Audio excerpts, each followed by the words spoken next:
to the dealer. Yeah, back to the dealer.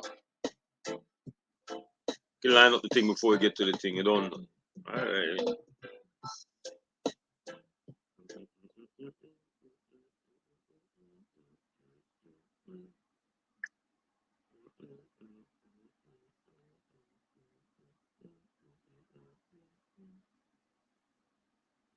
No, it's too many more. It's open. For the right pan, Jaja Subway Rasta no need no token. When one door is closed, many more. And if that Jaja middle of my heart will never be broken. When one door is closed, many more is open.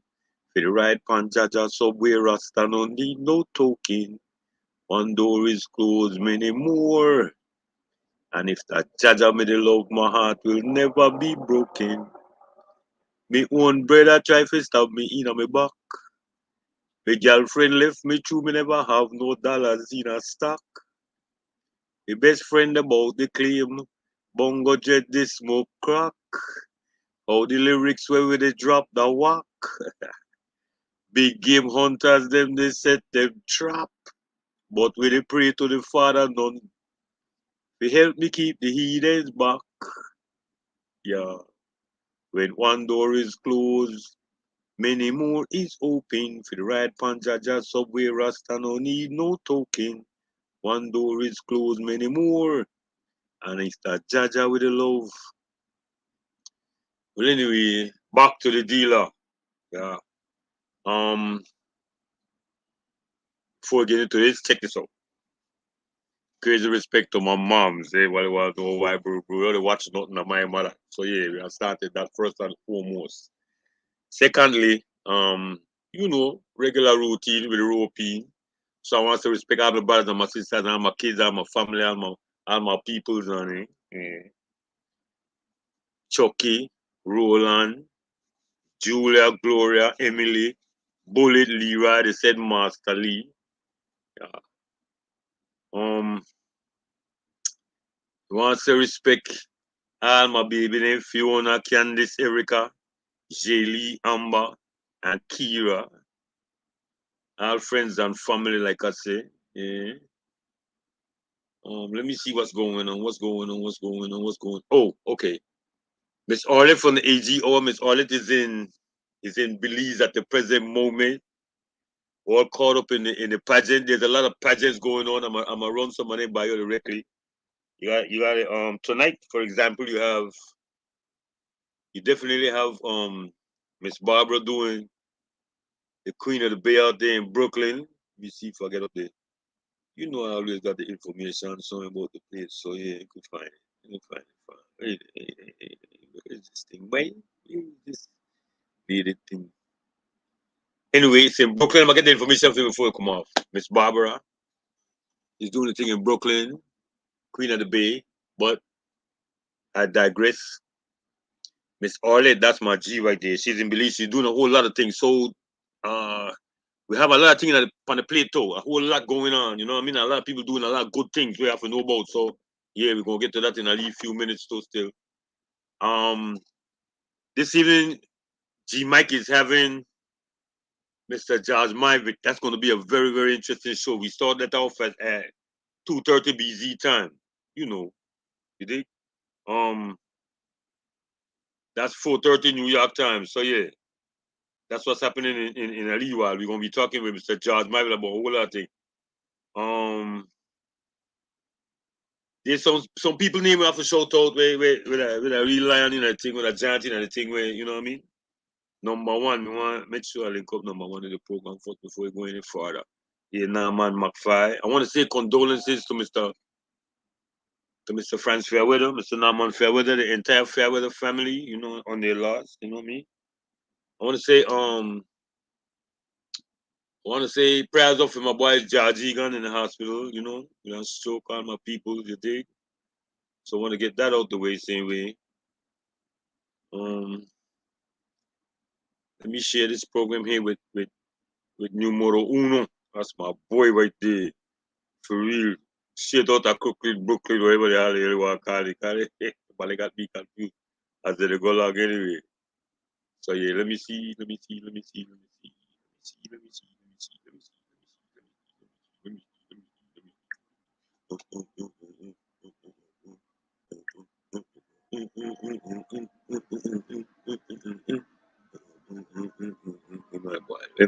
Where my boy? Try find my boy free. Numero uno. You got to know numero uno. Yes, sin. And again, read it.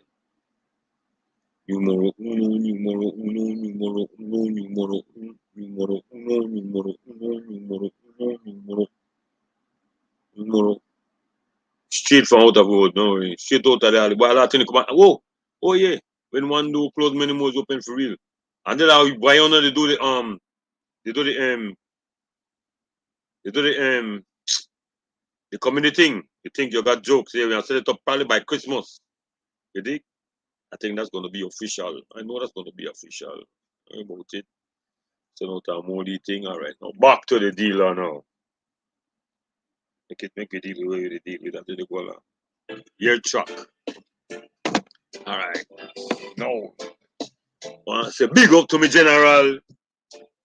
To me general Big Osh. You understand? I say big up to Greg the same. Yeah. 2011 goal keeper. Yeah. I'm a general. Yeah, I want to say big up to all Brooklyn massive as we go along same way. You dig? June, where the man is say I have to link up June, same way for the signature for the program, so June, get it sent. Oh, all Arlington people, all of them, everybody from for the vestry, by the way, help me with last week thing. You know what I mean? Respect to them, to Miss Joyce, Mr. Earl, Big Osh, Miss Barbara, Marie, yeah. And everybody will pass through. A lot of people will pass through because some of them pass through spiritual thing. You dig what I'm saying? Some people were there spiritually. Some people never there spiritually, nor physically. But who were there physically and spiritually? Bless up. That's how we like the thing. Hear the truth.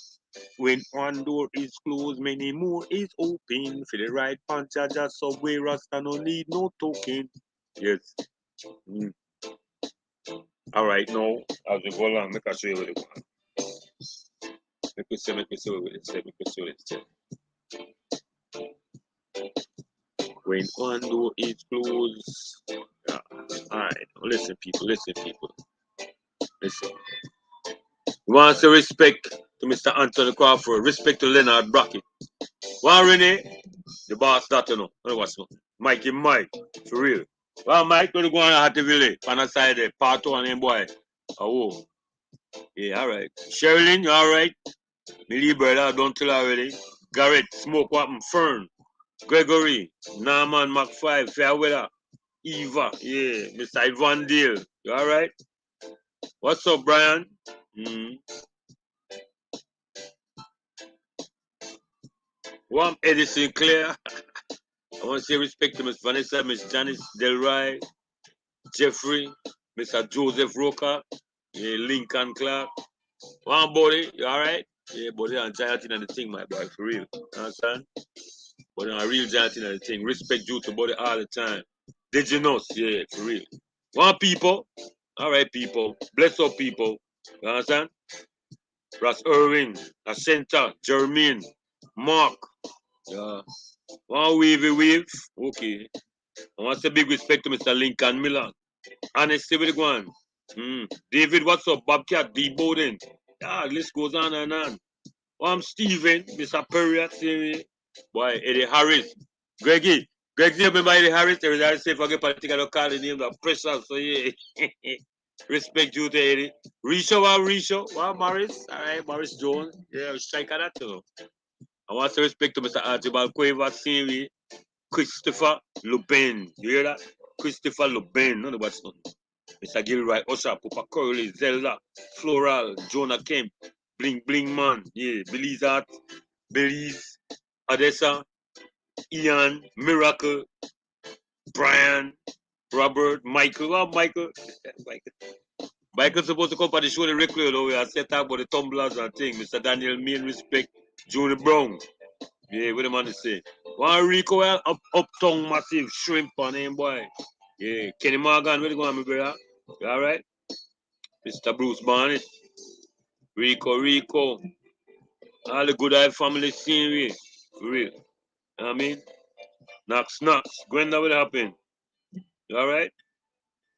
I pull up the shit, man. It's a Kevin Billy Shimano. A Kevin Billy Shimano. You understand? And this thing near when one door is closed, many more is open. You dig? When one door closed, many more is open. That Jada you love your heart will never be broken.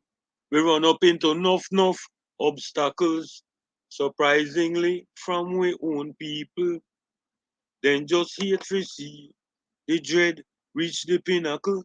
Them a hope and pray, say we stumble, but we burning both ends of this candle. Daily routine, read we Bible. Despite the effort of the devil, we have to reach Jaja's steeple. When one door is closed, many more is open. For the right pan, Jaja subway Rasta no need no token. Chuck.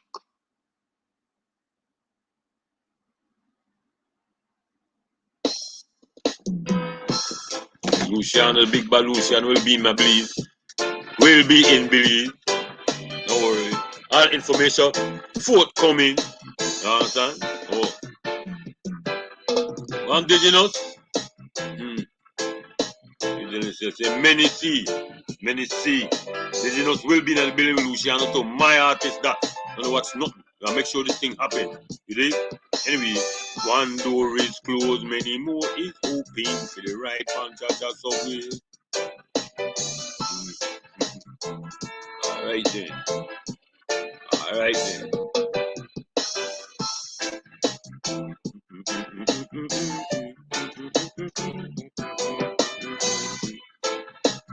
One minute, respect to me all the time. Yeah. You want to respect to me song man, because my song man bring a real song in the building. Same way. So you want to respect unto Mr. Darrell Marshall. If you got want to set up a song and want to think song nice and deal with that man, boy, I'm very professional. I recommend you 100% all the time. Yeah, but people just tell me like that beat. I beat rough, I Kevin Bill, I beat there. Family, Jew to relative, it goes so. One door is closed, many more is open. For the right pan, Jaja subway Rasta no need no token. Wicked, don't know. Alright then. I want to shout out Miss Ella. Miss Ella, I do great things on the building. I for what time? Look, I did just bad. I got a couple things I'll bring them for next week. I'll bring them for next week. Like I told you, these past 2 weeks have been kind of hectic. I'm Jermaine. Gotcha. Professional thing. That's all the thing I for a while. Anytime I come out, I make sure at least I go bless it up with things like that. You understand? Yes, ladies and gentlemen, just wait. Another 20 minutes before G Mike come on, Mr. Jad Mavit, we'll be talking about a whole lot of things. I turn it on so other people get the sense of what they're going to. Friday, next week Friday, we're gonna have a round table, a panel. Hopefully I will get Mr. Brian Flores to be on that, Mr. Gregory Morrison, same way. I know I have Mr. Leonard Brackett, G Mike, probably Kenny Morgan, Arlette. We all come together and try to discuss this thing, how we could lace up the thing. Because the thing have to lace up. One Daddy Blue. Boy, Daddy Blue did a great job, boy. What? We gone through a lot of things too. By Devil Rough, you know, but once they say try to make it out, so that way going on same way. So I was glad my boy whole head will get in an accident afterwards. All kind of thing, man, for real. But you know, they will stand firm, brother. Stand firm, brother. Same way. One Daddy Blue. Bless up Daddy Blue. Daddy Blue, a great job, my boy. A lot of man talk the thing. I do the thing. So yeah, about their business that. No me and at all. For real, for real. Understand me, my lad? Very, very excellent job, my boy. I want to say respect to Mr. Saldano, Siri, you know what I mean? Nimrod, Siri, respect for him. Archie represent Chico, Pops, Mr. Hemmons, yeah. You know what I mean?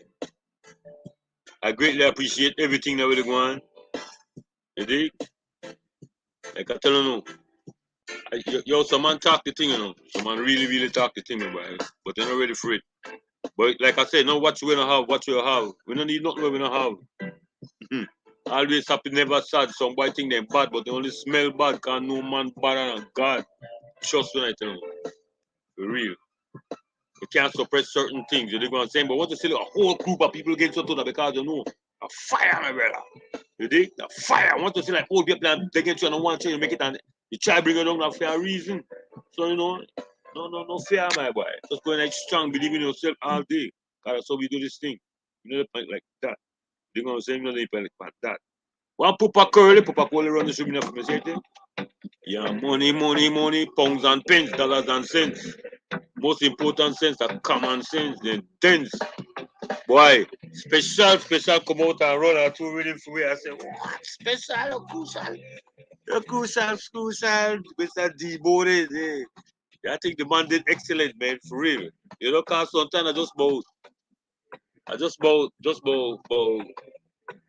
one test. You dig what I'm saying? And set the stage and so you go get used to big things, car. If you know the wrong big things, they're hard to get used to big things. If you know the setup thing, it's hard. You dig what I'm saying? You have to know who your real people are. Who there with you, who not against you, you know what I mean? Or who you could trust or who you can't trust. You dig what I'm saying? You check?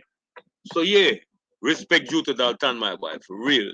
I think the man did great too. One Rico, bless up Rico. Everything good. I hear the thing going good up tongue the other day, boy. You know I'm a kind of business, so I don't I've been tired, my boy, for real. I definitely me a pass through and check you, know. What's good, wavy wave? Wavy wave. Oh, I want to say happy birthday to Miss Carol Campbell. Hey Carol, what's up? My schoolmate at Ebenezer. The jokey joke, when you do the you think you got jokes, you know, tell some little thing about Ebenezer, Edward Lynch and then Lee Ballet. I mean, for real. All uptown massive shrimp happen. One lucky, one sweetie. I want to say what's up to Bubsy. Yeah. All Harlem super celebrity crew. Bam Alti. Who? Bam the Baron. Yes, cause who? That's the same thing. You know what I mean? Everything is interconnected. So no, what's nothing. What's nothing, father. That's it. I want to say respect onto Gary, man. You know what I mean? Keep your head up, Gary. You think what I say? Keep your head up, Gary. What's nothing? Yeah, like Raja Wam Raja. Oh, a nice day in New York right now. When my sister thing settled, my sister, and she started bringing my little thing them from Belize, we are doing the weather thing with she again. But not, she not got no way, like I tell her no. Don't watch something, brother. I think so we don't look crazy as hell. You know, to the end like Chucky right now. For real. Dollars and cents, most important sense, that common sense. Enough man dense, no know the difference. Fatal flaw, them have to pay the consequence. Things say the grass green up on the next side of the fence. For a few dollars more than they place their life in a detriment. They're robbing them brother, them sister, them friends, and them parents. Yet them still content. Fool no nobody dog will go the bone for the shadow. For the rest of their life, we hope them live it in a sorrow. Don't make me catch you the beg, the plea, the cry, the try borrow. We have for the check with your tomorrow. Pounds and pence, dollars and cents. Most important sense, the common sense. But enough man dense, they don't know the difference. Fatal flaw, them have to pay the consequence. Yeah. You want sweet tea, you want to say respect to sweet tea. You know what I mean? A songbird, all they got. One knocks, to the judge, and I think knocks. Stop joking yourself about the place. You know what I mean? Who just bless no man curse me, lion. Stop play, make a find out that true. That true, no problem, you know. Like I said, I'm in love with the things set up last. And I want to say respect to Mr. Cliff, man, to my boy Cliff, you know what I mean? Condolences on the passing of his mom. Yeah, we have to keep everything in our mind. Like I said, it's all interconnected. So, my boy, here we go. Rhythm. One smoky. Yeah, I got, what time I got? I got another 15 minutes before Mr. Greg Marvin. In the meantime, because you can pull up another two things when you go about the place. Oh, remember cap the trilogy. You want to talk about the trilogy when you get that Wyona and try to do a little thing that Wyona. I want to say Miss Vanessa, respect. I want to say respect to Julie. I'm Jules.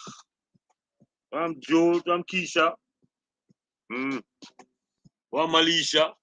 Oh, what? Plum B. chatting, I think, Plumby. Stop joke yourself and joke yourself. That is 6, boy, that drama in the ballet, I mean. For real. We look at the program, I don't say what's up to Marcus, but I can't Marcus to hold it over, Marcus hold it for me. And okay. So I stand on once you're righteous with me, I'm righteous with you. Nobody can tell me no different, but nobody. Actions speak louder than words. You have to watch me. You check what I say? And once they violate the thing, they don't know already. And they can pretend, because you know we blind them off or dead that after we done. Rust down the Collins and clear off the lot. You have to the blind them off and dead that. All then they try for that. Just make we spot hot. We good for eat. No good for talk. Enough respect to easy. Tura. Yes. Ejai, Royal, yes. Rasenjo, yes, yes, man. Yes, now, that's why I deal with Greg Zero. Yo, why keep it on with toes? Why? Because everybody, I tell you, all the artists out, I believe. Rasenjo, what's up, my boy? Rasenjo hooked me on with my boy that day, man, for the interview too. Rasenjo, we got two Rasenjo studio. I enjoyed that interview there too. I have to make sure I record all the thing there. You dig, Greg? You check? Yeah, man. Jamiracle have a shout out Jamiracle seeing me, man. Shout out Jeffrey seeing me, Mr. Castillo seeing me, man. Shauna though, yeah, Shauna doing the thing that believes and things, so yo, I have to respect she, you know what I mean? She don't understand the like relationship and thing, but yo, I respect your sister mucho, man, for real. You dig the boss get enough love from me. Yeah, man, honestly, yeah, man like FDR, all youth and youth when the business trying thing, yeah, respect you to Alan Greg, you don't know. All right. Make sure to get the trilogy on the market. Hopefully, you end up in a library, I believe, because that's how we see it. We don't really depend on the regular normal thing. You know what I mean? We see the thing kind of like different. So yeah, make sure. All right, that trilogy. The next one to come out that football thing. This is the one, Greg. The MCC meltdown. The time when we take 11. It's the time when we take 11. When you try to open the field, the crowd ball, because we Chris, that move time sponsor that team. No one no joke. We got from your boy where Robert Dead the ride we Robert Dead dressed in a real yellow suit. Where Jack P me bring down for the man. Jack P bring down a yellow suit for the man, eh? Full yellow suit. Well, I'm David, thanks David. I tell the man you link me, David. So thanks, yeah, respect you to my boy. Hey man, respect to all of you, man. All of you. Yeah, respect to Pato, man. Respect to all of you, man. All of everybody, all involved. Yeah, man. So yeah. So we're on the barracks, right? So La Luz coach that La Luz ref that game, I mean a night game. The first game we play on the lights, no. Boy, me, Began, RIP, Ferris, I think play on a team to make us if I pull up this team and say who are me on a team. They can't everybody on this team, me on a team. I make a pull up this team and then I say who are me on this team. I check stats right now, cause we like giving stats on the top. Anyway, I check the team. I bet you guys know everybody on the team. I check the team and I say who me on the team. I think that who me the mindful with. I don't think that Russell. See Russell the mindful with it. I don't think that Russell me the mindful with though. For the people's advice when they take 11. I think that me either Sabe or who boy. I don't think that Russell. Russell come the year after. Yeah, but first me left on that team. I don't know if Roland will. I think Roland will left on that team too.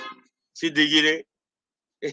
Kenny Bag I said I don't eat that for the left, but I say that he respect to Began. You know what I mean? Dover, Mr. High, Chubby, see Chubby little. See Dwight there. See people there. The mob. See the mob in the middle there. Why we take 11, score the fastest goal from the barracks. La Lute stopped the game and Ghana. Well, John Lindo can't go nowhere to call him by the name. For real, I ain't messing that man. Yeah, La Lute stopped the game, gone from the pavilion. Check the record books and check the books and say what they scored the fastest goal ever from the MCC. Boy, look at please.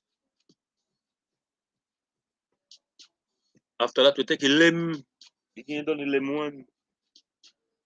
My boy gonna jump that one, the whole banana suit, everything. Began me the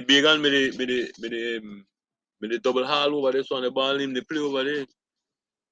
We lucky La Luz can get the game because the night before, La Luz me got a sticky thing.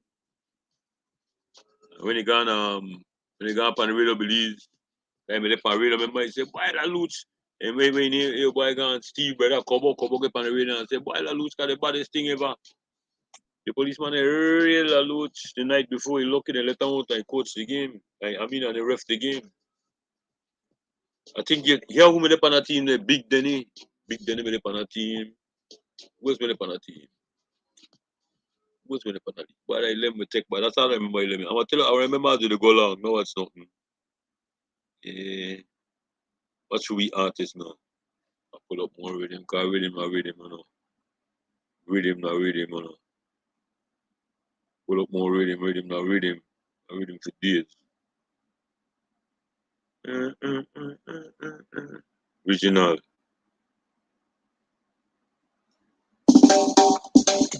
Reaching out all empresses in the building tonight, you wanna know, yeah. Special dedication to Queen Anna Lee. The world yeah, Bigfoot did it. Yeah, Bigfoot did it with everybody. Yeah, Bigfoot did it with everybody. The picture. Why we measure that? Anna Lee. In my whole life, me no meet such beauty. Every time. Reaching out all empresses in the building tonight. Those are the days, boy. Those are the days, man. That's the best day football days in my life I ever had. Even though I never really left on the team, I will left on the team. You know what I mean?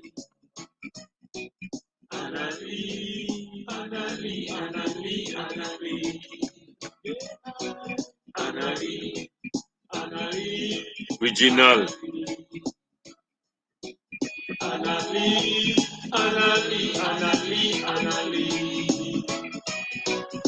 In my whole life, when I meet such beauty, every time me see the girl, me need it shaky, jump. Send up from heaven just to be with me, and I promise to love you endlessly. To love you like a mother love a brand new baby. X amount of respect to you, dearly. Treat you like a man is supposed to treat a lady. This is a fact, it is not a me. Annalie.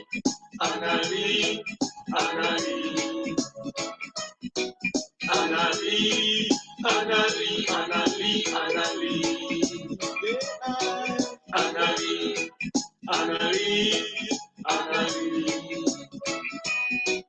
Annalie, Annalie, Annalie, Annalie. I will keep you warm on the coldest nights. Keep you in my heart when you're out of my sight. We don't care if the thing come, we have to fight. Loving you is wrong, I don't wanna be right. Annalie, Annalie, Annalie. Annalie, Annalie, Annalie, Annalie.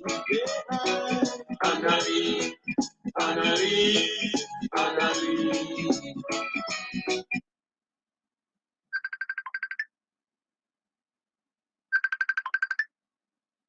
Yes, Mr. Leonard. Hello? Yes, Mr. Leonard. How are you doing? Pretty good, sir. I was just giving you a little post to say that everything happened yesterday, right? Yes, sir. Yeah, I'll try to make that up for you. Should I send it to directly to Gmail? You can send it directly to me. Okay. Yeah, I'll do that then. Yeah, I'll do that then. Then right now, I just called your name. No, I'm on the show. I have to call your name when I'm on the show, man. When I'm on the show, I have to know. Because you know, it's all about love, man. It's all about love, man. Don't worry, man. Yeah, man. I got you, man. Every time I won't never come on. I never do it like that, man. You know, when I come on, I check it out, man. Yeah, peace. Thanks, brother. Thanks. I appreciate you. Alone giant to the deal with it all. This is the thing. This is how I try to explain. Hold on, Annalie. Hold on, Annalie. I have to explain more. Anyway, I'll say no more things. Me walking around wide awake in a dream. All because of my African queen. My shoulder is strong if the lean you want lean. I will never abuse you, never be mean when you pass. Man put on them IP, but no different. Extra magazine.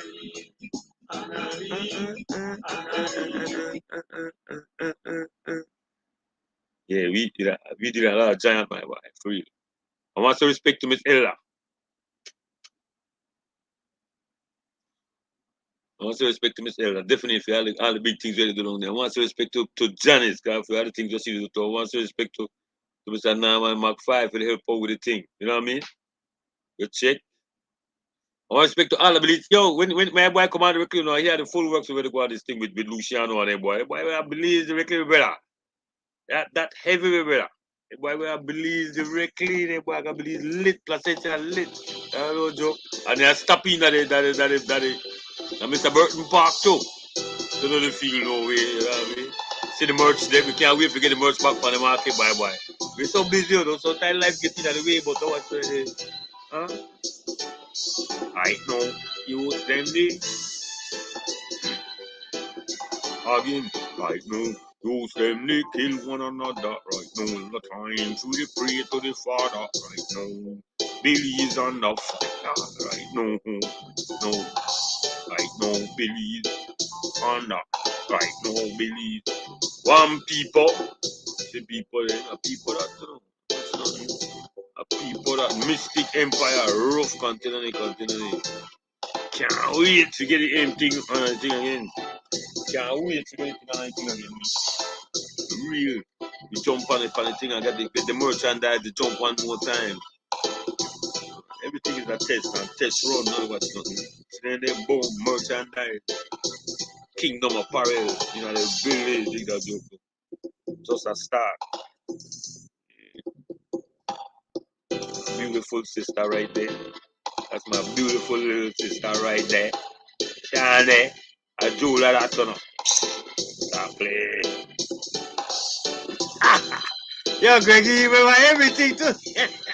Greg said, when they talk to number one, and they boy over there by why you wanna right? And they boy they tell me, oh, they boy got memories too, why? We real castle title. Raku, why Raku? Raku, I was dread too, Raku, I was dread, like, why, it'll be a ball too, deadly too. It's deadly too, it's deadly too, everybody. You have to remember, man, straight out of melting pot, my boy, real. For real, you have to make money. That's why I say big up to 123rd Street, you know. Because I have big up to BS as they go along. Why blue as they go along, you know what I mean? You can't like running on the truck and say nothing the same way. You think that just like how you got man out of LA with that kind of man. That's what I have to say. My boy Wayne Burke and them boy there, you know what I mean? Lone OG. You check what they say? Papa Curly. You know what I mean? Lone OG, my lord. You check? In a few minutes, you're going to jump in with the boy directly. A whole lot of things to go on with G Mike. You know what I mean? I'm going to leave the stage and make my boy come on and set it off nice on the record. Just give me a second. Right now, youths them they kill one another. Right now, will the time for the pray to the Father. Right now, Billy's on the fire. Right now, will the youths them they kill one another. Right now, when the time for the pray. Right now, spread the news to your brother. Right now.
What's up, boo?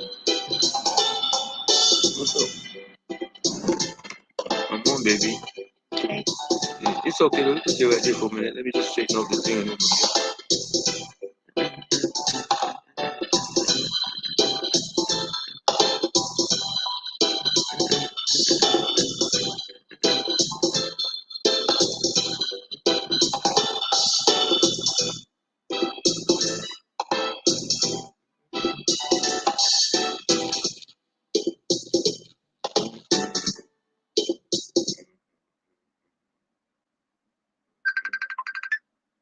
What is it?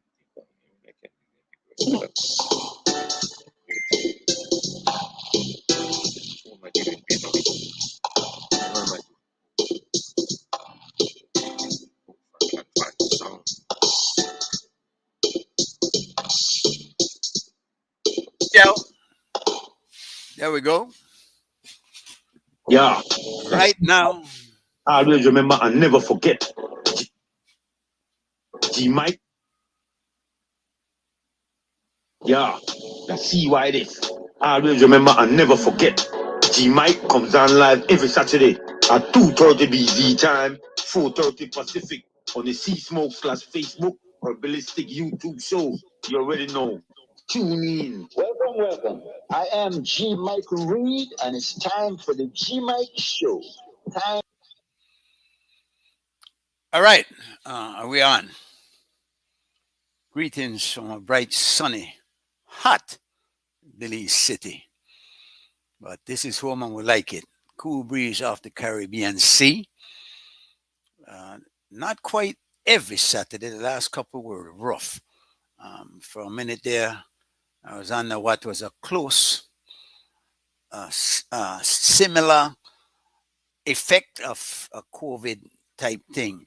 The home test I took revealed negatives, but the feeling, boy, it was.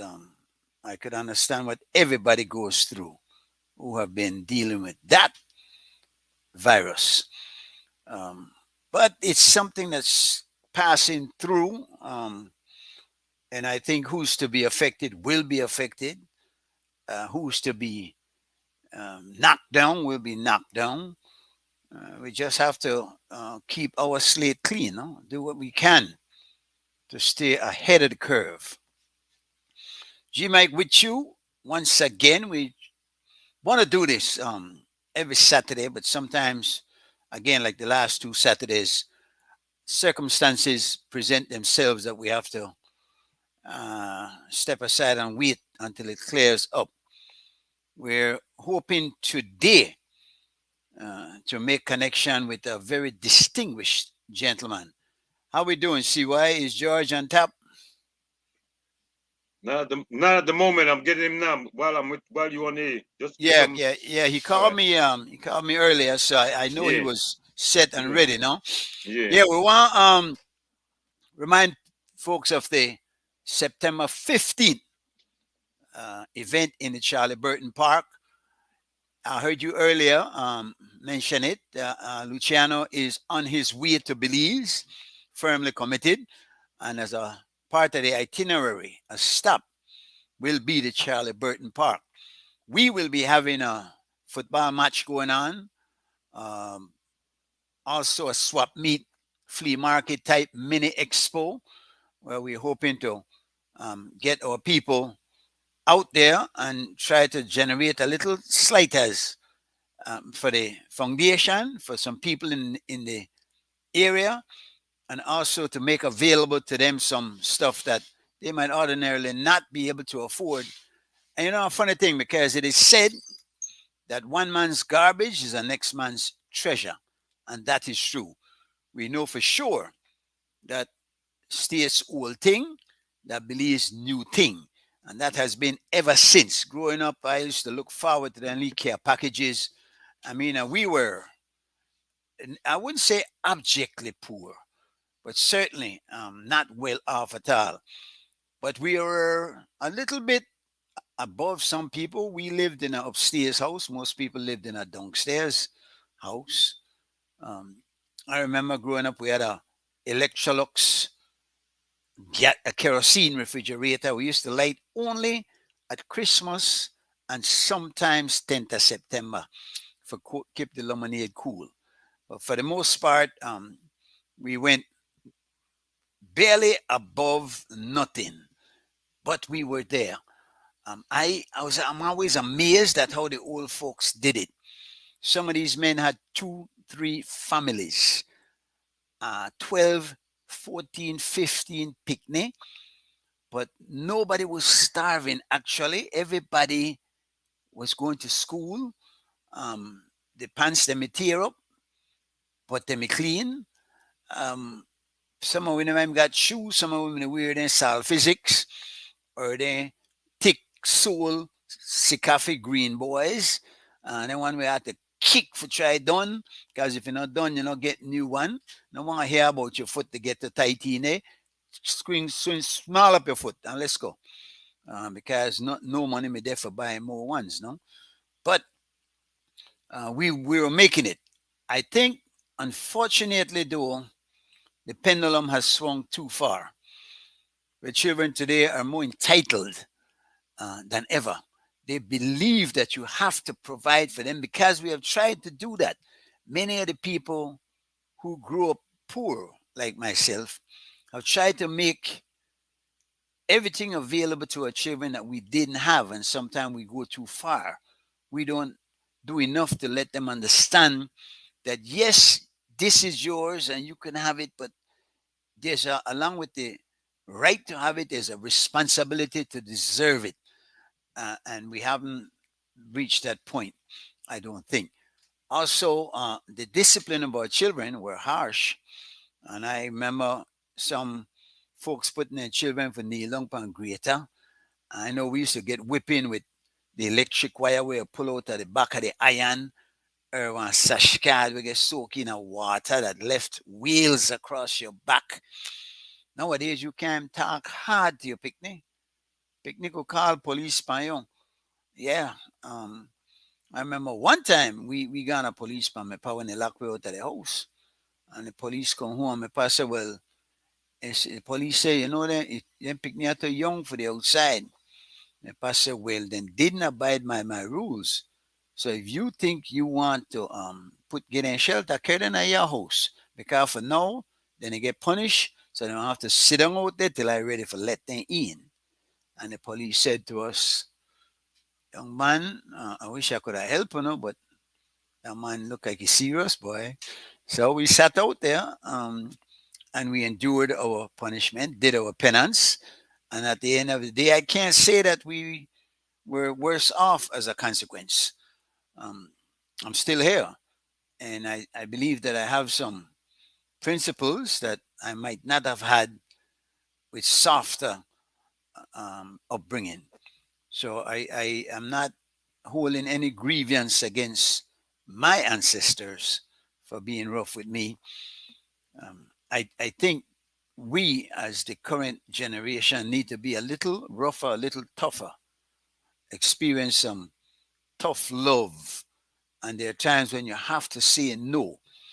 It is said that you never say no to your child, you're not a good parent.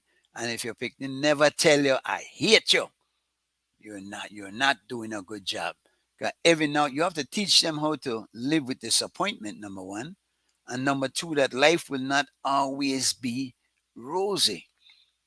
Life is a tough game they're playing here. But they've been dealt in the game. It's a sweet hand. It can be, but you cannot expect that it's gonna be everything you want it to be all the time. And not when you want it to be. Um, Sometimes a little roughness, a little toughness is just preparing you for times ahead. And at the end of the day, the rougher the journey, sometimes the sweeter the destination, and you're better off as a consequence. We're waiting for my good friend George. He called me early, and I told him the time. We're a bit over now, and see, why are you getting contact with George? Because we'd really like to have this conversation with him today. Maybe I should call him and see if I can reach him. Let me see, because I know he called me earlier. There we go. Let's see how you're doing. One ring, two ring. Maybe he's getting. Hey, Georgie. Yeah. You're getting on. You're setting up. Yeah. When they try, Clinton send it to me, send the link. So let me try it, and then if I don't get through, I'll call either him or you in a minute. Try it. Let me try it. You're on a laptop or your phone? Because the phone may be tough. On my phone. The phone is challenging, boy. If you could get a laptop or a computer. I got laptop, but I know. You know available. I link from WhatsApp through the computer with my phone. Okay. I don't know. Keep. It can look like you use Messenger. Yeah, you send it through Messenger, but you could send it WhatsApp too, I believe. I got through Messenger and it worked well. You never check it in just now. Make it try again. Because I think you make a little mistake just now. You have to put it on the phone on the thing. All right. Go, try again. Try it again, George. I'll wait for you. I'm on and I'll wait for you, right? Yeah. So I'm gonna try it on my phone again. Wonderful. All right, folks, as you know, this is not a perfect science. We try to bob and weave and get it done. It's not always easy. So, but make we talk a little bit about the Luciano concert because it's a free concert in Placencia. I don't know where Buddy Brown got for. I think he married a Placencia girl that way going on, and he got a corner. So everything that Placencia. You done throw a few concerts down there. I attended one or two of them myself.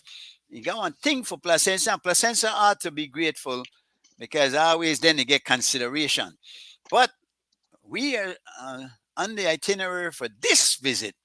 And we in the park will be doing our thing in the meantime. We have got quite a number of things already that we have put up for sale. Hopefully we'll be able to not only raise a few dollars for our future ventures, but also make things available to some of the folks at an affordable cost that they would not ordinarily be able to go out there and get like that. We're also, before that, on the 27th of this month, a couple Saturdays from now, we're going to Corozal. You know, we went to Pomona and we did well there. We came away with a victory. We went to Kikaka. We did well there. We came away with a victory there too, a bigger victory. But I think Corozal will be more of a challenge. And it will be around the same time that this show should be on. So we will try to do a little live thing from there and get some coverage on it. I'm going to take my laptop with me and see how that works out. Because the laptop can also, of course, do the streaming. And I have to, I believe I might need to download StreamYard on that because I'm here on a PC, which works well. As you can see, you're hearing me, and I'm hearing myself at least. So that's at least an audience of one, no? So what are going with you people in the diaspora? They're going Trump, man. Trump going to raid the man house and going all the man say missing lot of money and thing. Yeah, they going the man money. All the man porno tapes and thing. Oh, no, right, man. Why? But you know what? I listen to CNN, and I'm saying for 4 years, I listen to every day that Trump. Why I get tired of Trump. And now, the man they out, Biden look for complete for his time, you know. But halfway through and I still Trump. Yeah, How does this man dominate the news like that? Yeah. If somebody brought that up too, that is all him. Yeah. All about him, but he's not a handsome fellow. He's certainly not a bright But the fellow. reason why he's dominating, you got to figure the reason. Yeah, I see you on my thing here, George. But you don't have your you got to connect your mic and your camera before you go get in. Yeah. But I see you here, but you won't get in without. We're gonna try to do that. If you send it through WhatsApp, You have an email address? You want me to send it to your email? You can't send it WhatsApp. I don't think. What? Let me see. I go copy it.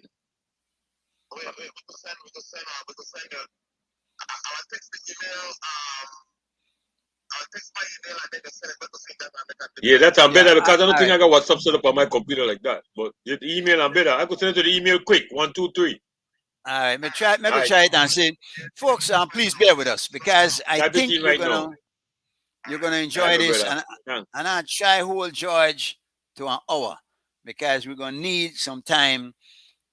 George Myvit, the one fellow that has been around for a while, and in fact, just perusing his resume, I'm saying this fellow is impressive. He's a marine biologist. He's been a head of a trade union. He has been head of fisheries for a while. He's currently a part of a political party. He is active, outspoken, well read, educated. We don't see eye to eye on all issues, but that's the kind of fellow that I like to talk to because I find that you learn more when you talk to people that you don't agree with. When you talk to people that you agree with and just to talk about the same Yes. you Don't make need no to sense. have you need to have only Man, yeah. controversy, Other point of only view, of course. different point of view, Of and course. then you argue it through. You just yeah. argue it through and come Yeah. to a reasonable Of course.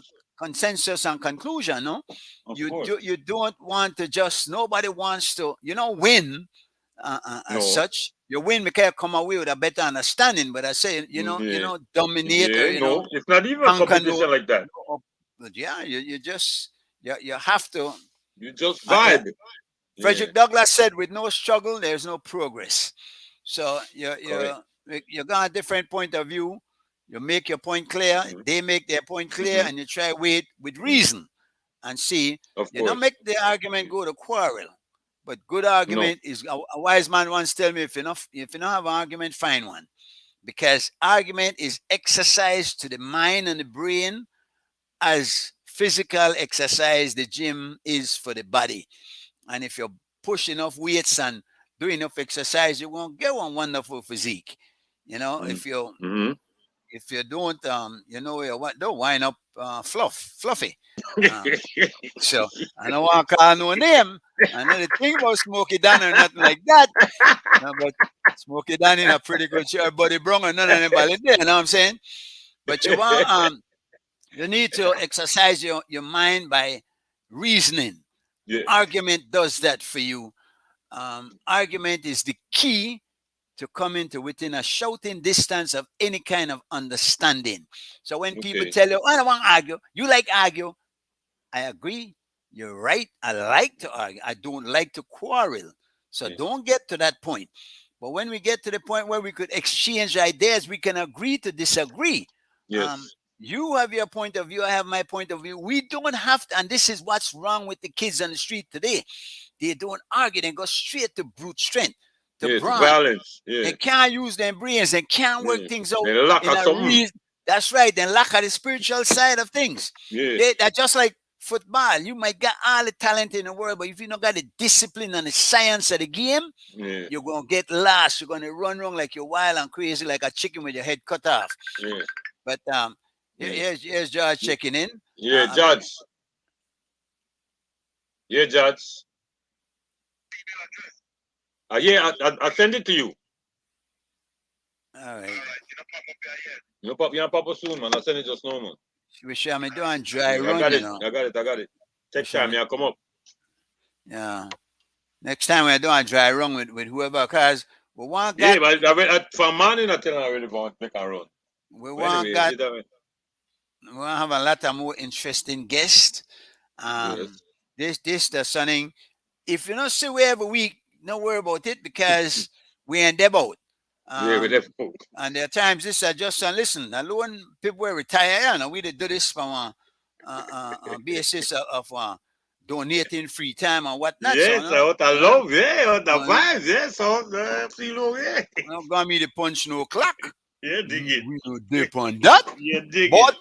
Yeah, but I we mean, we will have to be professional in a way, but still, do that yeah, too. yeah, just We will working, make we every working. effort. And Yeah, and I tell you what, I am a man who believes in quality over quantity. of course, So if we have a couple of wonderful shows for the month, of as course. opposed to 5, 6, 7 show, We're no good, yeah. we're Yeah, not it don't good. make sense. Yeah, it don't make sense. That So is hurry not up thing because this no ready, that no ready, hurry up and something. I didn't know. That we rather not. We my rather not. style. Yeah. Yeah, nah, we rather So, not. but we're gonna do what we can Yeah. to Um, book some interesting guests for you. And we yeah. have extended an invitation to Kenny Morgan. I want to talk to Kenny Morgan, see what he Yeah. say. You know, Yeah, the yeah. man sending in retirement from Wave, and Kenny, the one of the main people who make the UDP win. You know, I Okay. remember in 2008, I believe, or when Ali Roughness was going on in town. I remember Kenny from on the back of a truck, and he sing about the sinister crime minister, and he got a couple of songs where they may come up with. Yeah, touch and vein. Yeah, well, people may realize where they go on. You see what I'm saying? So, but I think he got disappointed like many other people. And we now a problem now, and this is where I need to talk to George a lot about, because our politics in Belize is in shambles. And I mean, not just the UDP in a bad shape, deeply divided, and a two-party government has to have a viable and strong opposition. They can't have a weak opposition, because that is what keeps the government of the day in check.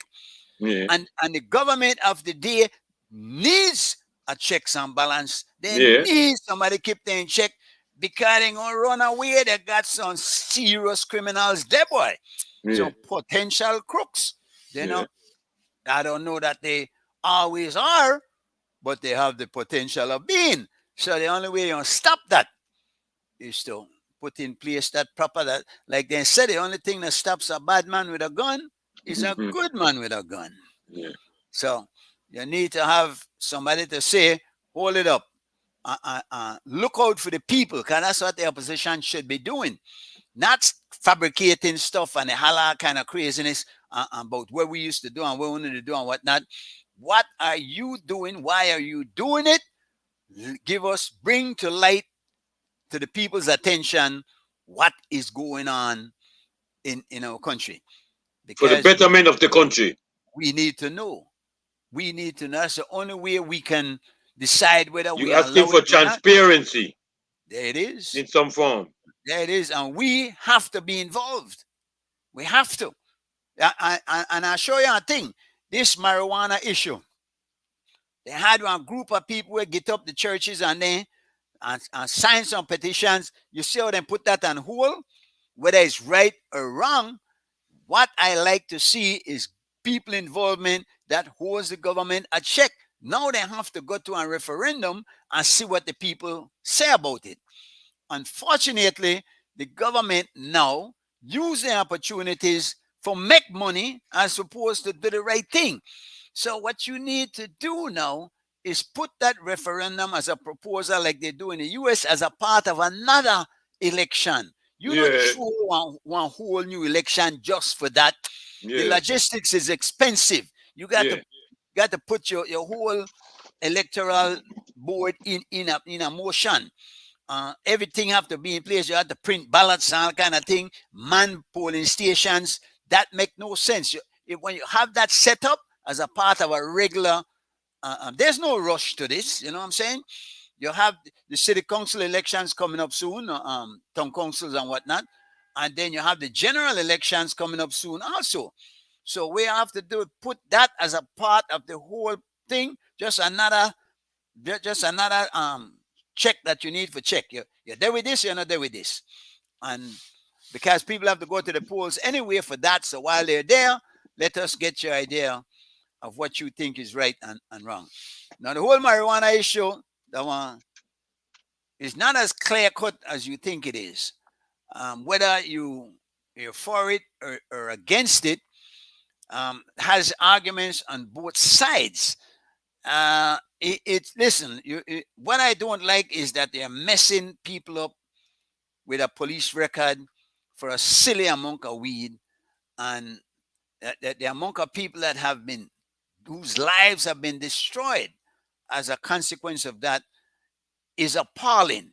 And there's no way they can make that up. I don't know there's any reparation.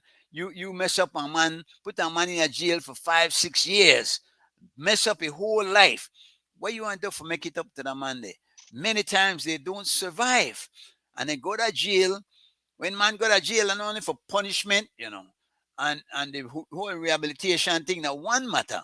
But then they were exposed to a lot of other criminality and criminals in there. So they look for let loose on society, a worse person that went in. You will lock up a man for a joint and then expose him to other things in there. First of all, when you get over the fear of jail, you get almost over the fear of committing crimes, because you don't worry about going to jail again. And that's why jail cannot be hotel motel. It cannot be soft and easy. The kids in there have to understand why they're in there. Now, it's important that when you put them in there, you have a good reason for putting them in there. You don't want to put people in a jail for no simple reasons. You have no right to do that. You can't take away a person's freedom unless that person is posing some danger to the rest of society or has committed some egregious wrong.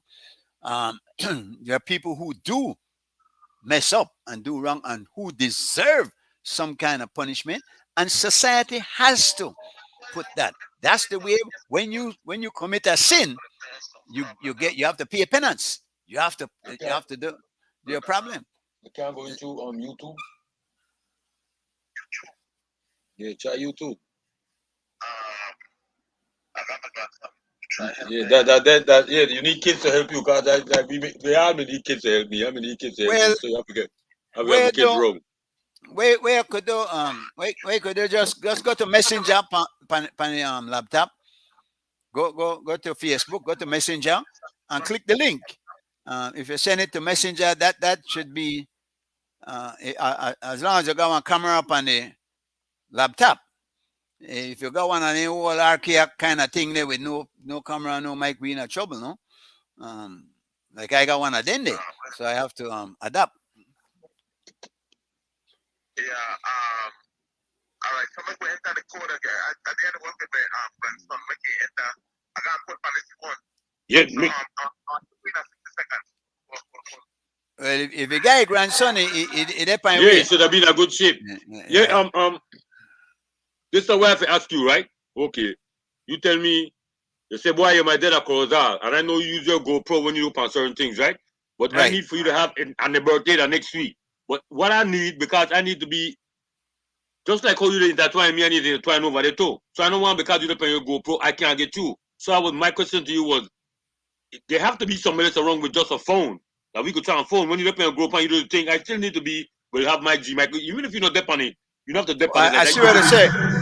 Yeah, because then I feel out. I know when you do that. I like when you have tea and anything because you dep on your GoPro and you just show off with your GoPro and you want everybody to know you have a GoPro.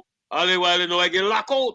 But what if I tag you? Just tag you on it. Tag me. If you tag me that you do the thing, that'll be to do the show that you do the show. That's you're gonna point. You're gonna point. Yeah. My boy, again, listen to me. I know got like see how Jazz could pull his grandson. Yeah, you got that. Make I tell you when you talk about the birthday next week, that's my son's birthday. I know. The pressure, tell him boy me want grand picnic quick, you know. What? So he said, Dad, I don't want to rush me. And the reason a birthday next week, the reason it's so special that he went back to Germany, go finish his studies. Okay, yeah. And I think he said, Dad, I want to spend the birthday with you because I think he said that you get old. Yeah, I understand. Yeah, that makes perfect sense. I don't want to come me out. Oh, there you go.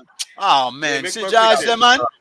You know George and get in. Look for Ropey, look for Ropey. Yeah. Look for Ropey, man. Look for Ropey. Yeah.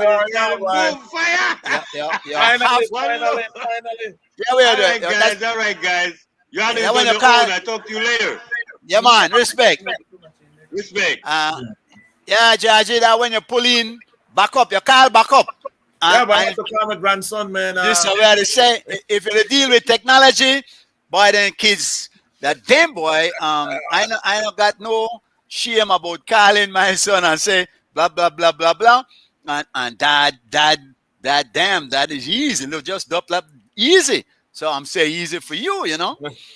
Anyway, folks, we're live. I am G. Michael Reed, and we're about to have a conversation with a rather distinguished gentleman, and who the one funny thing, George, because I wouldn't say you fly under the radar, but you're not you're not as upfront as I think you ought to be, because I mean, you got an impressive resume. You're a biologist, right? A marine biologist, I believe.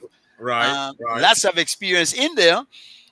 You're a politician also. Well, promising politician. Is that still on? How is that going? Yeah. I'm the Secretary General of the Belize Progressive Party. Okay, tell me I'm how. retired now, Uh-huh. and so I have time for my hand. How is that going? How does that third party look for Belize? Because it has been tried many times before. Yeah, well, for me, I am an eternal optimist, so I never say never. I think that the time is right, especially now. But there are things that you have to do. For example, when I was in Scotland in the early 1990s, the Scottish National Party was a little fringe party. It was headed by Winston Churchill, Sir Winston Churchill's grandson. And it was a kind of little racist party. Nobody paid it any mind until the people of Scotland began to get nationalistic. And now the Scottish National Party has been in there for the greater part of 10 years. So, it's not impossible, and it's not necessarily an impossible road. But there are things that you need. And one of the critical things that you need is you need finances, you need a transcendental message, and you need a transcendental messenger. And so it's a function of ticking off the things that needs to happen before you could go from play 1 to play 3. Well, we have the messenger. Yeah, have the messenger, because you're quite capable of delivering a message. Now, but I ask you, and you tell me, yes, the time is right. We know that. Everything is possible. You're an eternal optimist. We know that. But right now, as it stands, because let's be real, politics in Belize is not in a good position. We don't have an opposition. And let me say, well, they're there, but certainly not to the degree where they can be effective. They are deeply divided amongst themselves. We're watching the ads by Kurt Kelvin. We're hearing the back and forth between Faber and Shine. So they're not in a position to do the job that they're supposed to be doing. Wouldn't you say that this is as ripe a time as any for another party, a credible party, to step up? And is your party ready to do that? Yes, we are. Last general election, we ran about 8 candidates. The challenge that we have is that we would want to cover all 31 constituencies. But unless you have the manpower and unless you have the finances to do this, it will not happen. One of the things that I try to do, that I'm trying to do, is to bring the third party elements together. And when I say the third party elements, there are actually three possibilities outside of the what they call the PUDP. There's BPP, there's BPF, and then there are the guys from Belmopan, Paul Morgan, etc. Mm-hmm. I can't remember what their name is. Bobby Lopez, I believe, is one. Yeah. But basically on the BPP and the BPF, headed by Nancy Marin, are active right now. So my wish, really, and I say wish because we haven't activated the way we should. My wish is that all the third party elements, the three parties, and there are individuals who run There are individuals who run in politics. We need to get people together under the same tent, essentially, because I think that Belize people are aware that when you put the PUP and the UDP in power, basically you get the same thing. Jamaica, I like to tell people that for me, if I was a PUP, I'd resign. After 60 years, you live in a country with wealth untold, and you have poverty, debilitating poverty. Year after year, it has only gotten worse. And so it means that the party itself is working for the party, but it's not working for the people. And this is what the BPP has to offer. And this is what I think people are thirsting for. People are really thirsting for a different outcome. But Judge, all right, really, because I take it you're not happy with the current government, which is the PUP. And I've seen your comments and whatnot, and I take it that you're like many others, dissatisfied with what we've seen. But how do we get the general populace to become a part of government? Which in fact they are the government if they only knew that. But how do we inspire them to pick up and become a part of this? Sorry? Yeah. Yes, yes, Mike. The issue is that question could have been phrased, how do we change culture? Because Belize people have a culture of you either put in the PUP or you put in the UDP. And so to change culture, you need to reach people where it counts. And where it counts in Belize, as in the United States. And I'm saying the United States because just last night I was checking my boy there, Bill Maher, and he was saying, well, you know, Biden's numbers, approval numbers are back up past 40%. And so it's the economy. It's the economy that people respond to. And really the crisis in Belize is poverty. It's poverty. And when you're poor, cost of living, you're preoccupied with cost of living because you essentially have to try and make ends meet to put food on the table and to afford the basic necessities. So for me, it's how do we reach people to say, listen, man, this party has been going on for 60 years. And the only problem is you are the only guys not dancing. But Judge, you're the only guys not celebrating. Let's be real, because there are a lot of poor people, but there are a lot of people poor with good reason. They've said that the garbage man has to go through the poor neighborhood twice as much as he goes through the rich neighborhood because they show him more things. They treat more things as if they're disposable. A lot of poor people are not as anxious to get up and work as people who make it. That's the culture, I think. How does a political party change that culture? What message do you take to people to say, listen, man, you need to be a part of this upliftment? You can't wait for government to do it. And if you come in as a government, you will promise that you will make the trains run on time. Then you kind of like almost telling, we ain't do it for you, man. You don't have to do it for yourself. Isn't the message doesn't the message has to be, you need to do it for yourself, and let's all pick this up and make it happen? Well, it sounds like you're just saying the whole Republican mantra of you have to pick yourself up by your bootstrap. Isn't that a part of it though? Doesn't it? But remember, G Mike, that for that to happen, people need to be empowered. Because a lot of the people that are poor, they are poor because they are not working, they are not employed. But a lot of these people are unemployable. A lot of them are unemployable, G Mike. They don't have the skill sets. They don't have the attitude. So a process of education and re-education have to happen. All of this thing about, well, you have to know the right politician, that has a certain carrying capacity, and that carrying capacity is almost busted. And you know why I'm saying that, G Mike? I spent the better part of 30 years working in the public service. And there are two streams in the public service. There's the established stream that is largely based on merit I was working in government, G Mike, because a post was advertised. I sat an interview and I was selected.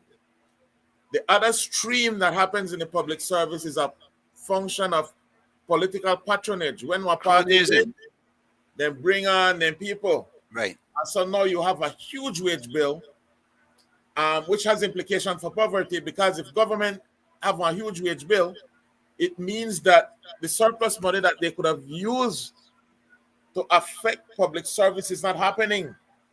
It means that your drain can't get fixed or can't get cleaned up. It means that there's less for education, and it means that there's less to give you the kind of quality service that you need. I spent, G Mike, I spent near to 30 years working in fisheries. And Right. I will tell you, a part of what I heard, and, I hope this is not libelous, but a part of what I heard is that two attorneys allegedly, in very recent times, earned $30 million. And I am saying, if you could have taken that $30 million, G Mike, and put it in fisheries or put it in agriculture, G Mike, this would affect not only two attorneys and their family, this will affect thousands of people. When I look, G Mike, at the scenario, when I run through George Street, because listen, G Mike, either from Georgeville, either from the west, but I come in a town, I came into Isoka, Belize City town. I came into Belize City at age 12. And so I have really no fear to walk through George Street and to walk through Majestic Alley. Why am I saying this, G Mike? I know big and bad, but me not do nobody nothing. And then by through the area, they're not crazy. What I see are people in need, G Mike, because the average guy that has a gun also has children, and he wants better for those kids. The average guy with a gun has his kids in high school and in a primary school, and he's hoping that they will get a job, G Mike. We are burying, G Mike, anywhere between 100 to 140 young people for gun violence. Each And year. I'm saying, but G Mike, when I did drive home 2 days ago, I drove through Manatee Drive. That's where the rich boys they live. This is where Mr. Barrow, Healy, and the well-to-do live. There was a Manatee dead, G Mike, and there was a crowd of a couple hundred people there. And I'm saying, I wish that people were that concerned. When one of we young boys get shot down in the streets, the Manatee they have special protection status. All boys don't. And But- this is where this, if you want to fix Belize, you have to fix poverty. Because these guys that are shooting each other's not G Mike, you might be shooting the future prime minister where and giving a different reality. So this is where there's an emotional aspect to it that we have to build. I know that, for example, I have seen the former Prime Minister, Mr. Barrow. He spent a lot of his time trying to work with the quote-unquote, I'm calling gang boys, but it's really the gang element. And they told the current government, these guys have their heart in the right place. But what will fix this? What will fix the violence and the poverty, G Mike, is long-term investment. What will fix the violence, G Mike, not for have one gang truth? In our work, G Mike. What you will need to fix the violence is you need to have safe neighborhoods. And that not only means more police officers, but it means more people who feel like they have a stake there. If, for example, G Mike, in my view, if a bad man feels that, you know what, I have an investment and I have to make Ghost Town safe, not only for my kids, but for my neighbor kids. That's how you start, G Mike. No amount of policeman will get it where people think that it needs to go. There's a social aspect to it that I think people are really seeing. You will concede that this is easier said than done, and that from the outside we can see this, but how would you, because the whole concept, the whole culture of cronyism will be also there to confront you on your party should you get in, because those who support you and you need the supporters will be also lining up at the door. I remember Bernard Wagner said shortly after he got elected that the barbarians are at the door, and he had to Right. go out there and hire a lot of people who he didn't need. So the challenges are there, and again, I am personally disappointed with this PUP government because of some of the appointments that they made. People who are, but well, I mean, they have a reputation for being crooks, and you don't put a crook in a position where he can steal. If you have to put that in somewhere, put that somewhere. You can't, you know, got nothing for take. But there are some positions I'm seeing them putting people that obviously they're encouraging this kind of. How would you prevent that from happening? What are some of the things you would be able to do? G-Mike could not the political will. Leading up to the 2020 general election, I think that Mr. Briceño did an excellent job. Mr. Briceño basically said, I have a script, my manifesto, it's inclusive, it's informed, and at the end of the day, this script will float all boats. The problem that we have is I think there's a lack of political will to do the right thing.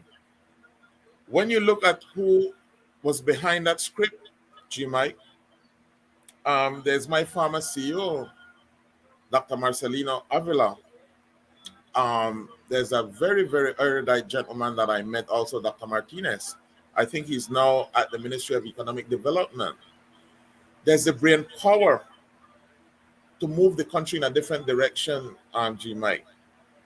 But if certain people want to do the thing that they know, which is taking a left turn when you should be acting for the national interest, you're doing something else, then it's not going to happen. So for me, how do you change that, G-Mike? It's very simple.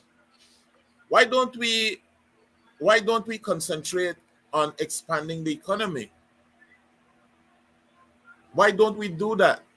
If you expand the economy, G-Mike, it means that Mayor Wagner and Honorable Johnny Briceño will not have to be hiring people on the side of either the municipal government or central government, but it means that the people at the Port Authority, and that are a whole bag of worm, but the people at the Port Authority, if the economy grow, it means that we'll be importing and exporting probably twice what we're doing, and that has implication for job creation.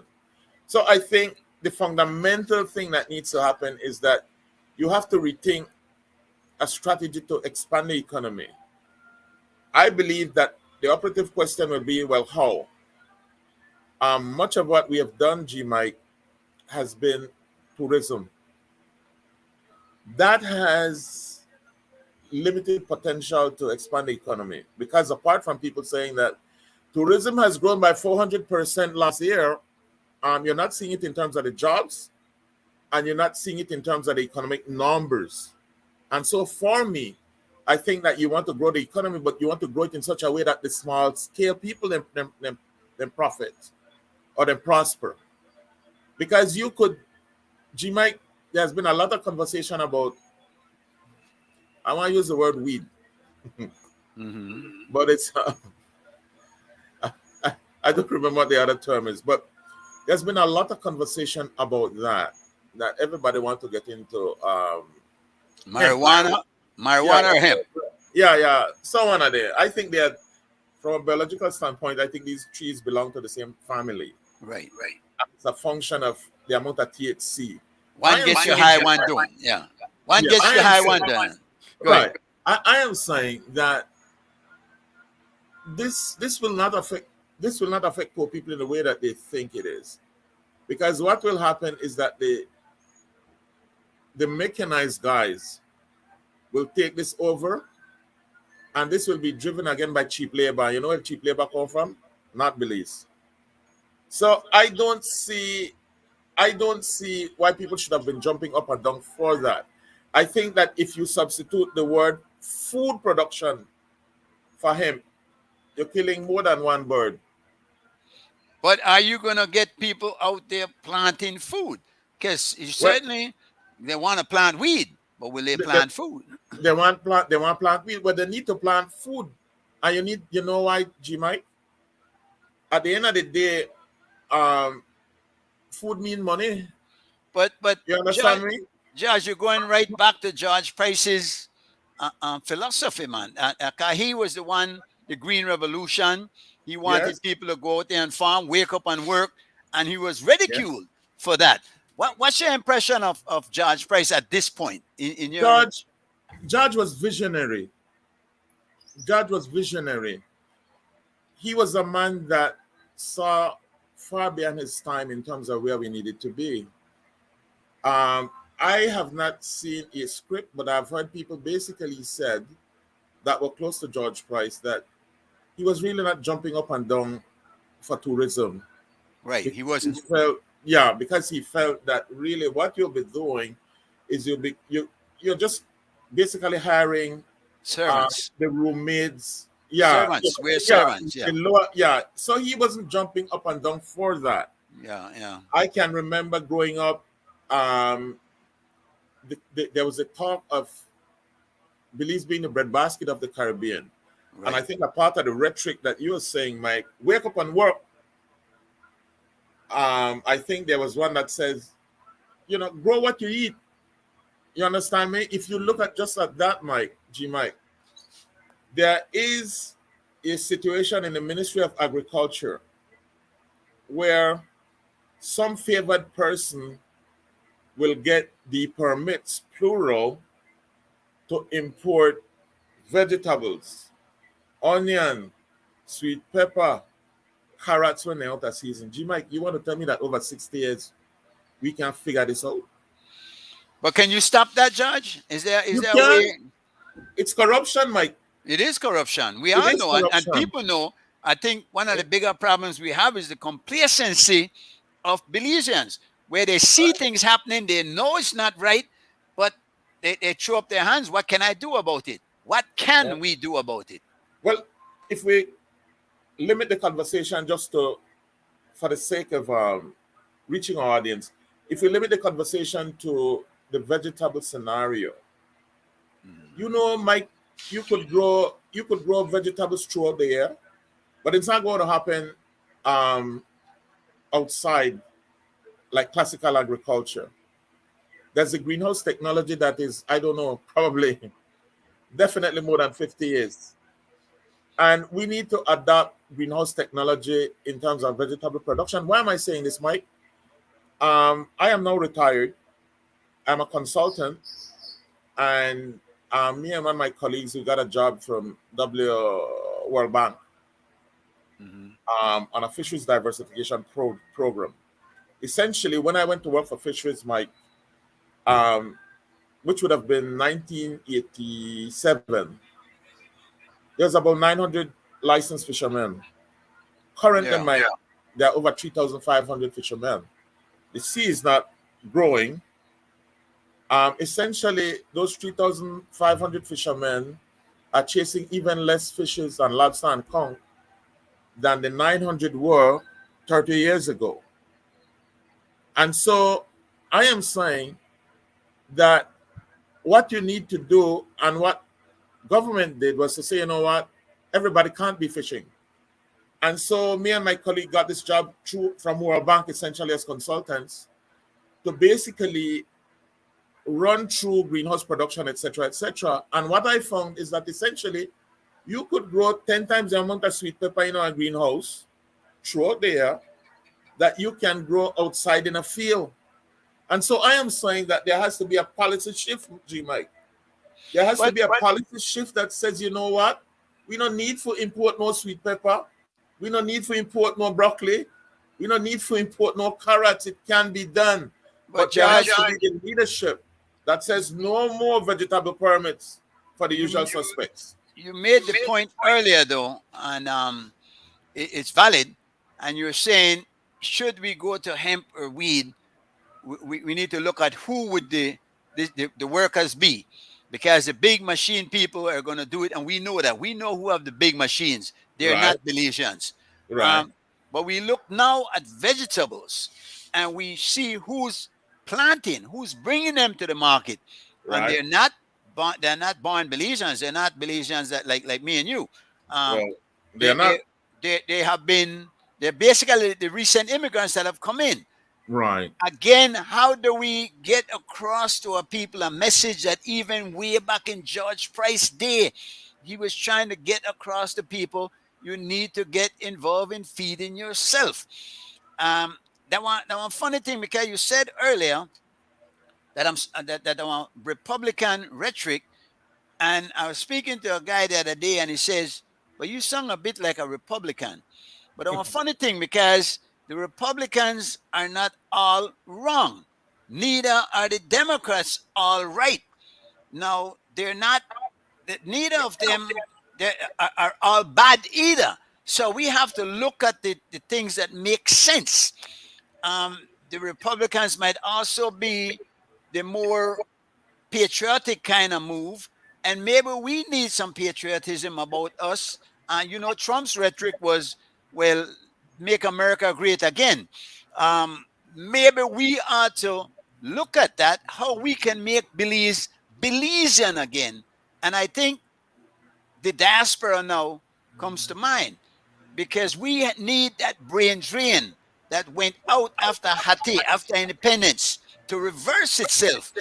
And many of the people now are abroad with expertise, experience, finances. Many of them got income coming in through Social Security and retirement funds and whatnot. And many of them seem very interested in helping Belize in this way. What do you think? What role can the diaspora play in all of this? And what's your stand on the diaspora being involved?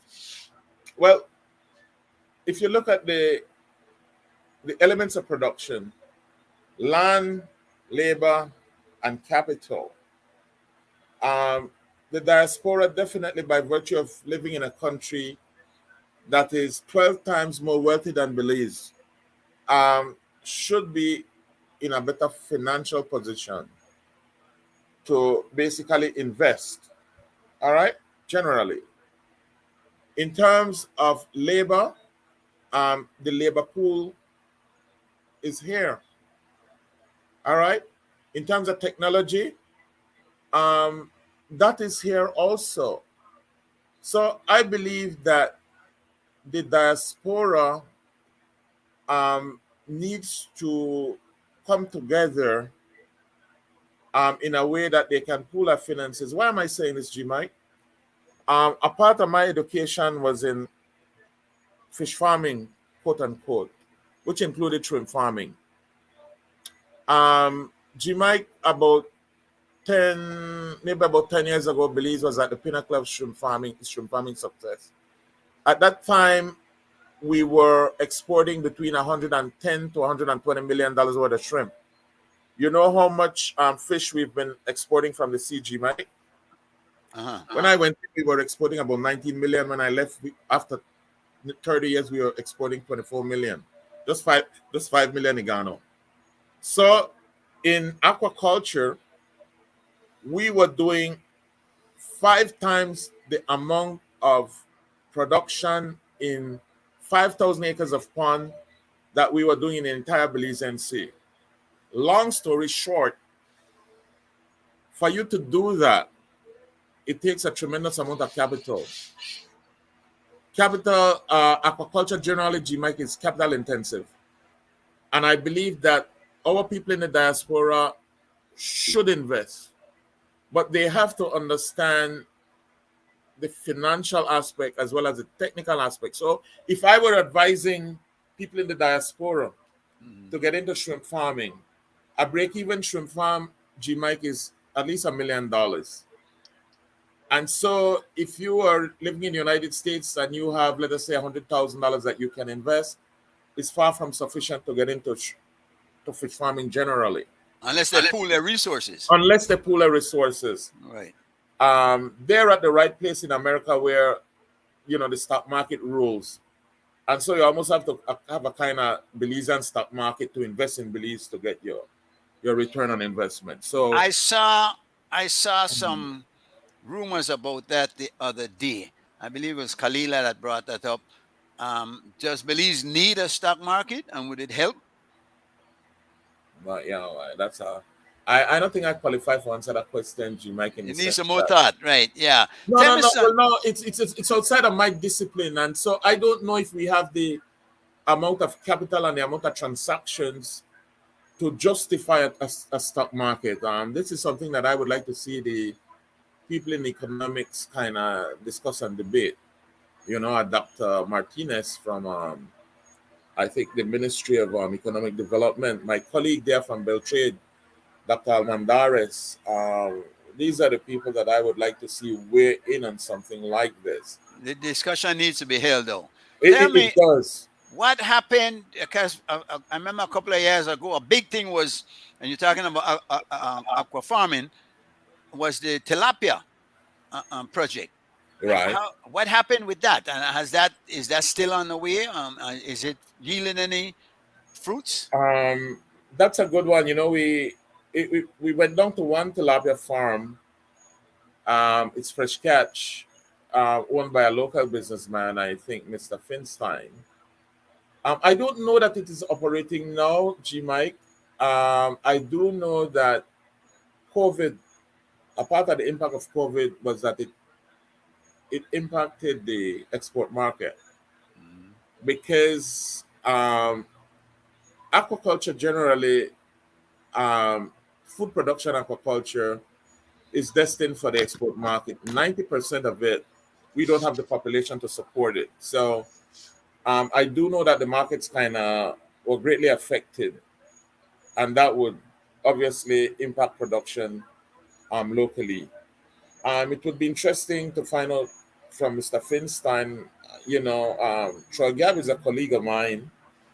I have to give him a call to see what's up Tilapia, no? with tilapia, the tilapia farm. I see tilapia, G Mike, at Brody's, Yeah.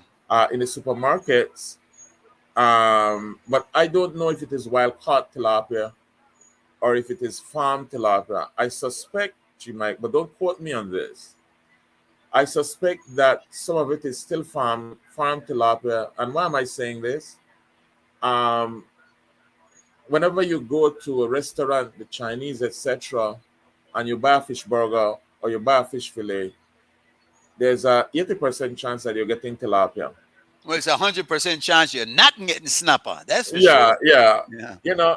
And when I look at the fillet, they are one standard size, you might. And normally in a fish farm, that way fish farm, they have a standard Standard. size. Yeah. Yeah, Yeah. Yeah. tilapia this and like this and this. So Right. I Right. suspect that some farming is going on. I don't know if it is Mr. Finstein at Fresh Catch. The shrimp industry, how is that? That's not doing too well at the moment, is it? Because I know a Uh, couple of them are closed down. but yeah, well, to some extent, they face the same uh, market contractions that tilapia saw during COVID. I mean, obviously, the export market that we tap into the United States, people may stop at a restaurant essentially. Right. I think that the Republicans in the United States are good for business, and they have been saying, you know what, you have to walk and chew gum with COVID. Um, you need to Live with conduct it. business We have as to live with it. usual Yeah. and try and manage it. And that's, I think that is the way the world is basically saying, you know what, it killed over 5 or 6 million people, but we have to live with it. And I think as long as you have that policy, people continue to consume shrimp and tilapia and all the rest of seafood at home, as well as going out in recreational circumstances. George, I hear you allude to it. Um, what are your thoughts as far as the population growth? I mean, should we grow our population? Should we bring in more people? People were talking about some Haitians the other day to balance the ethnic diversity, if you will, or the color of the population. What's your thoughts on these? I think that we should be exporting people. I don't think that we should be bringing people into Belize, G Mike. Why am I Okay. saying this? Um, Well, we've Belize, exported. We've yeah. exported most of our people. Well, I think that the wave that went from the '60s and the '70s has kind of dwindled, Right. relatively speaking. When I graduated, G Mike, when I graduated technical college in '79, technical sixth form in '79, it was a class of about 40 people. 3 or 4 people died, and what is left in Belize is about 3 of us. Oh, the Which rest means gone. that, Yeah. yeah, which means, G Mike, that essentially 33 out of the 40 people that are states or Well, some other place. the So good thing is, you know, the good thing is, Judge, you no longer see people on the street corner looking up when a plane flies overhead and sing the song "Going My Way, but Not My Day," because there's a time when everybody was waiting to board that iron bird. I think yeah, now we have a more people are more realizing more that Belize is not as bad as it was professed to be, and that America is not as good as it seems uh-huh. to be. The That streets are that not I agree really with. lined with gold, and when you send your picnic at school, not knowing if you can come home safe or in a body bag, it's not a pleasant thing at all. So I think we still have a lot of good things going for us, but we need to reach people with that, the right Well, people. well, G Mike, let us, um, there are 3 countries I like to compare. Small countries, small states: Belize, Taiwan, and Israel. Taiwan is just a shade bigger than Belize, Right. but the last population count was 23 million people. We do not even have a million. And you might say, we could take more people. Not necessarily so. Why am I saying this? Taiwan is an industrialized country. Belize is a natural resource run country. What has been happening with in-migration has been mainly the people at the bottom of the social pyramid in their countries. So the people coming into Belize are people that they are farmers, they are low-skilled people. Not the skilled people. Yeah. They are not the skilled people. And what is happening, G Mike, is if you look at the impact that they have on agriculture, what has been happening is that a lot of these people come from rural settings and they're used to tilling hill slopes. The last thing you want to do with agriculture, G Mike, is to be in the highlands tilling steep slopes, Yeah, yeah, yeah, because yeah. you end up with soil loss. You end Mudslides up and with thing. you end up with, Yeah, because the yeah, soil yeah. is poor, you end up with the use of a lot of chemicals, etc., etc. So I am saying no more refugees. For Well, me, I that's am interesting. saying, Yeah, I am go ahead. saying, G Mike, let us decide where we want to take Belize before we decide whether or not refugee is good for us. You're absolutely, you make a good point, because the refugees are not necessarily the top of the scale, and they weigh heavily upon the social infrastructure, like Yes, the health and whatnot, because many of them come with their own issues as far as health is concerned that require that. right. Um, but we certainly we're in a kind of a bind here, because I hear you say on one side that we need more people to make the things work, and then more people will be a problem. We have No, to no, no. balance it out, and do we maybe put in place a and your song Republican there? Do we just choose who we let come in and screen them out? Exactly. But I never said let more people in. Mike, in a biology, we got something we call a carrying capacity. Uh, You understand? Your house, Mike, your house, maybe I got a family of 5. I'm just saying this. But certainly, Mike, you don't want 50 people in your house. You don't got the space. You don't got the resources. If I have it, I don't want them in it. You know what There I'm you saying? go. I, You need I, to be selective. yeah. Unless they gonna carry them weight. If one man when clean up, the next man and cook, I can understand. But if you come in and just want to sit down, but Well, the issue is though, Judge, how do we? because I'll tell you right now, I don't want to see more people in Belize. I want to see people in Belize who love Belize and who will do what they can to carry their weight and make this a better country for those of us who are here. That's the message I think we get across. But how do you get that across? How do Well, you Michael, get people? let me tell you something. As I was going off, I kind of lost my train of thought in terms of what you need to get agriculture to where it needs to be. But one of them is land. Mike, you'll recall that the current government, when they were out in the political wilderness, they promised that every Belizean will get a piece of land. Mike, me and you know that that is not possible. Why it is not possible, Mike? The Taiwanese especially are here buying up all the land that they could, G. Mike. I can recall 20 years ago, a Taiwanese gentleman said to me in jest, but I wasn't amused, that they need to rename the Western Highway the Taiwanese Highway. He said because they own all the land between Belize City and Belmont. They own a lot. They own a Yeah, lot. but I'm saying that when you have a situation where the politics of Belize basically said it's run by loyal politicians, basically say if you got the money, you can buy as much land as you want. And Right. I'm where's the social side of this? All right, the average Taiwanese G Mike is worth $30,000 or $40,000 per annum when you look at it in terms of per capita income. The average Belizean G Mike is worth $5,000 per capita. So the average Taiwanese is 8 times more wealthy than the average Belizean. And it means that once those guys land at the Belize International Airport, they will be looking for land. I have some of my friends who are land agents, who are real estate guys, and the Taiwanese, etc., are buying up all the land that they can. So when you have a political promise that says every Belizean will get a piece of land, you're either not aware of the situation or you're just Outright lying. hoping for a joke. Outright lying. Because the only land that is left, G Mike, the only public land that is left is in these reserves, G Mike, these forest reserves and these Yeah. archaeological reserves.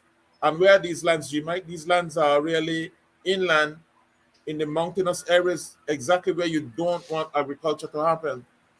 George, let's shift gears a bit, because speaking of that, one has to wonder why government cannot have a hand in this and make sure that there are things in place to protect Belize for Belizeans. But there's a move on the way now, I believe, to appoint a constitutional reform committee. What's your take on that, and what do you think will be the outcome of that? Because we've seen this game before, haven't we? Well, G Mike, you know, one of my party colleagues and a friend of mine, a very, very brilliant man, he feels that the whole constitutional reform movement should not be happening. He thinks it's a farce. I am of a different view. And it's not that we have differences as much as a diversity of view, me and my colleague, on this. I believe that if you want to affect change, then you need to be around the table where change is being discussed. And so for me, although perhaps there are always demerits to anything, you could always find fault, I would say, yes, let us have a go at it. G Mike, me and you, we're obviously different, G Mike. You have, both of us are carried by genetics. You have a mother and a father that gave you a certain genetic quantum, and I do the same. Long story short, the foundation of any human being comes from 46 chromosomes, G Mike, 23 pairs of chromosomes. All right? In like manner, a nation is built on a constitution. And so the constitution is the equivalent of the complement of genes and chromosomes. And so I think that this is as good a time as any to say, you know what we need to do is to define a roadmap that suits the needs and aspiration of the Belizean people. When I listen to the advertisement that goes with it, it says that a constitution was handed to the Honorable George Price. I think that they're doing him a disservice it's a reality, perhaps, but they're doing him a disservice because George, as we know, he swam against the tide. When people felt that we would not have been able to get independence, George says, yes, we can. Right. And I think for people to say he was handed the Constitution is a disservice to him in that George had his own mind. And Well, so saying, you know what, now is the time to decolonize. but here's my question, It though. has not been decolonized. Here's my question to you. What is so wrong with the Constitution? Because the Constitution is based upon the very principles of good governance, and we basically cut and paste on a lot of it from things that have worked in other countries, comes all the way down from the Magna Carta, and also draws from the Ten Commandments, if you will. So the basic thing is that the laws that are there, is it not just the application and the way they turn it around, what they have put in there? Like, for instance, one thing I would want to change is take out the minister's discretion. That is a problem, you see. Very good. But apart from that, what about the Constitution? That we tend to use the Constitution as a scapegoat for all that is wrong, and believe that if we get rid of the Constitution, that would be a panacea to bring about the necessary change. But is it really that much of an influence on what is going on? Well, G. Mike, you know, it's a very good point that you raised. I'm paraphrasing you now.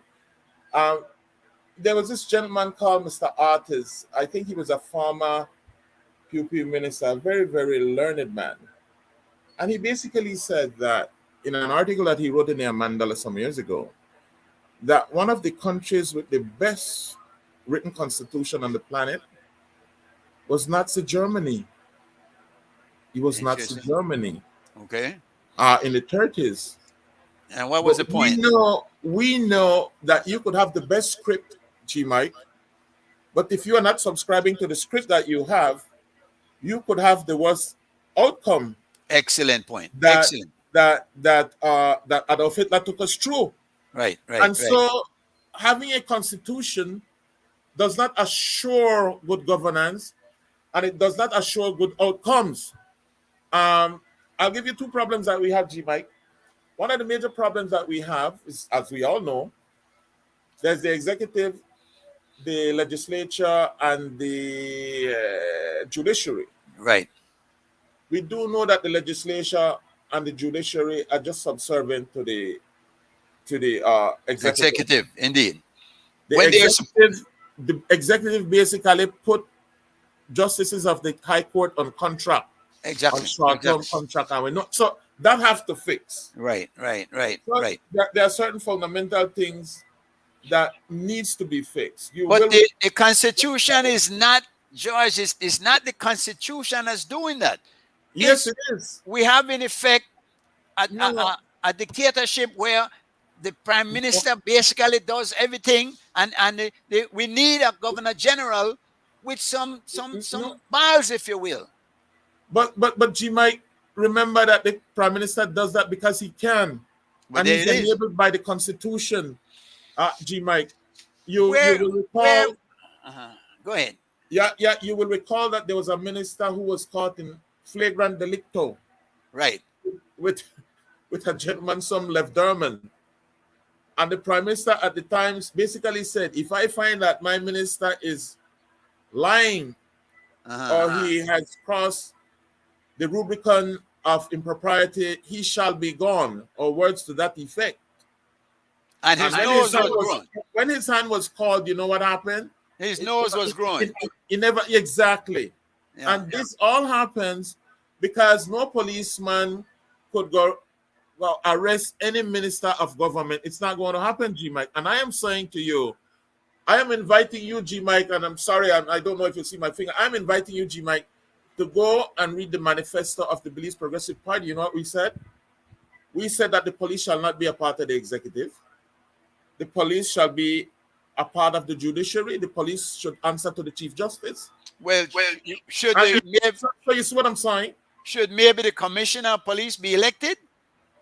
That's answer to, I don't think so. I am not one for political appointments, and you know why I'm saying that. but that is what the Eh, commissioner is. A police Yes, is appointed by the prime minister. and that exactly where the problem lies, because So you're how you, basically saying, uh-huh. G. Mike, you're basically saying that competence, professional competence, is not the critical criteria. Party loyalty is. Exactly. And Exactly. so I am saying that if you want to build a structure and a country based on merit, then you have to make sure that you have the guy in there, not only with the competence to do the job, but with the moral authority to look at the prime minister and say, sorry, prime minister, it's not going to work that way, because this is a country of the rule of law and not the rule of politics. But That is what you need. isn't that a role that the governor general can play? Because for remember- these appointments to go through, it has to go before the governor general for a signature instead of just rubber stamping. Can't that governor general do some research and say it to the prime minister or whoever is putting forth these appointments that, listen, this person has some background here that you need to look at closer. I don't think this person is better suited for this position. So why do you have a governor general that does nothing but sign? Well, you talk about, G. Mike, you talked about the Magna Carta. Remember, the Magna Carta was a chapter in British history where they decided, you know what, the monarch is not cutting it. Right. And we could coexist, but the monarch would be largely ceremonial. And they have to be held in check. And there you go. I think that the governor general is in a similar position to the Senate. They have limited power. The governor general is basically there to carry out the ceremonial duties of the state. George. He or she would have an opinion, but that has to be within a certain context. The governor general cannot overturn an executive ruling of the state. So that means they're in effect without any use. Rubber stamp. Why like the Senate? And again, for long I have felt that the Senate should be abolished. We don't need a Senate. I agree with you 100%. Unicameral House can do because that's what it is anyway. They have never, whatever they send back. In fact, I remember when the UDP was in, and Michael Perfit was informing us that the Senate can do nothing about money bills. They have no power. They can't they can't turn it back. So it's just a dumping ground for political cronies to get prestige, only term in respectability and a pension at the end of the day. More added to the wage bill. Exactly. I think they should go. Another thing, tell me what you think about this, because I believe that area representatives should represent their areas. Of course, it will require some redistricting because as it is now, that is unconstitutional because they're not equally represented. Cannot then, and I also believe the prime minister should be elected as opposed to come with a whole party behind him, which you have to support everybody or none at all. What's your thoughts on some of these suggestions? Well, in relation to electing the prime minister, I think that you have to look at the form of government that we have. I believe that if you look at a more Republican form of government, there are instances where the equivalent of the governor general, to some extent the president, depending on how you couch it, is elected. For me, I believe that the conversation that is coming forward is whether or not you want a governor general as the head of state who is really subservient to Her Britannic Majesty, or whether you want somebody that is subservient to the will of the Belizean people. Yes. It's really a balancing act, because there are those in academia that will say, well, if you get rid of the British, it won't harm you. I think there's a reality check there somewhere that basically says that if you kick out the British monarch, they would necessarily have no conscience to stand up for us. Right. Let's think about Guatemala. Yeah, they won't. They are not likely to. The kinship is not there. And I'm not saying that because you kick out the Governor General mean that you're not a part of the Commonwealth Club, but you are 1 point down essentially. So Right. I would I would say that the precautionary principle should abide here, where we said let us take it one step at a time. And you have hit the nail on the head, and I kind of repeated it, G Mike, in terms of saying, but you got a good constitution, but some bad people. True. I think what we need to do is at the point that, well, what we need to build into the constitution are penalties. You understand me? Okay. And amendments can do that. And yeah, because I'll go back, G-Mac, I'll go back to the constitution. The constitution basically said that any citizen that arises from a state that doesn't respect the independence or territorial integrity of country cannot become a Belizean citizen. And then they take them by the toe. Politicians have basically said, we could basically give you what you want. Minister's discretion, George. You say minister's discretion allowed that. I think it's indiscretion, G Mike. Well, no, but it's written in discretion. It's written in that has to come out for us to make any kind of significant change. Right. That minister's discretion. Why not just make it one? You have the law and abide by it. I mean, you cannot. It makes no sense. G Mike, this one needs. I think it needs. I would like to get some opinion as to how the Constitution can say one thing, but the politicians can basically say, as long as you renounce the your citizenship from Guatemala, then automatically you can qualify for a Belizean citizenship. The comedy end of this, G Mike, is that at the end of the term of the previous government or of the previous party in government, the head of state, well, not the head of state, the head of the executive journeyed to Guatemala and basically said words to the effect, you know what? We the Belizeanizer people, when they come, we not got no problem. All 55,000 of them, we are making them Belizeans. And Jimmy the Clown was the president of Guatemala at the time. And he said to your erudite Prime Minister, G. Mike, sorry, sir, but we cannot accept your entreaty that this is something good for us. And you know why Jimmy said that? Because the Constitution. If Jimmy said otherwise, he would have been endorsing the fact that a Belize can legitimately exist. Yeah. You understand me? Well, it's been done. And let's go now. Let's go over to the ICJ, because this is where you and I have had some different points of views. Now, do you still believe that the yes vote was the wrong vote in going to the ICJ? G. Mike, when I said the yes vote was the wrong vote, I was 110% against the yes vote. At this point, I'm 1,000% against the yes vote. Why am I saying this, G. Mike? I am saying this because there are issues that we should have dealt with that we didn't deal with before we made up our minds. I don't know, G. Mike, if you saw Minister Courtney was on Jules TV maybe a month Wednesdays ago. Yeah, I knew he was on there. I didn't watch it. But basically he said, you see this Guatemalan thing, there are some surprises in store for us, G. Mike. And you know I'm saying this, G. Mike? But you can't use that to. But why can't I, G. Mike? If you can't. But George, let's be real, because the sky has not fallen. Yes. And that's what you guys were trying to convince us, that if you vote no, boy, that's it. We're done. Guatemala, they come, blah, blah, blah. That has not happened.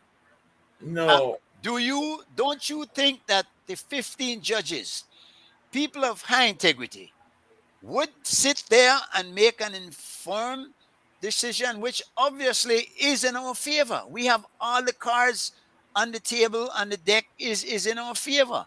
Wrong. Why? You're wrong, G Mike. Why? G Mike, you remember? I know you were gone for a while to the United States, Right. but I remember 10th of September used to be the time, and this was before and after independence. Right. And I think it's so And sad then- that it's not. And then slowly, the PUPs were not celebrating the 10th of September. Yeah. And so the 10th of September parade kind of dwindled. And it dwindled. Fizzled, And actually. it fizzled. Yeah. And this is because the PUPs were saying that no Battle of St. George's Key took place. Well, not the PUP. But Some Yeah. people were saying that. The PUP Plus was saying that, no, G Mike, as a scientist, I will have to investigate the facts. The best historian that I know in Belize, Dr. Carl, got some of his colleagues together from the University of Merida. And you know what Dr. Carl did? They got into the Merida, the archives in Merida, Mhm. and they found 100% congruence Evidence. to the fact that a Battle of St. George's Key did take place.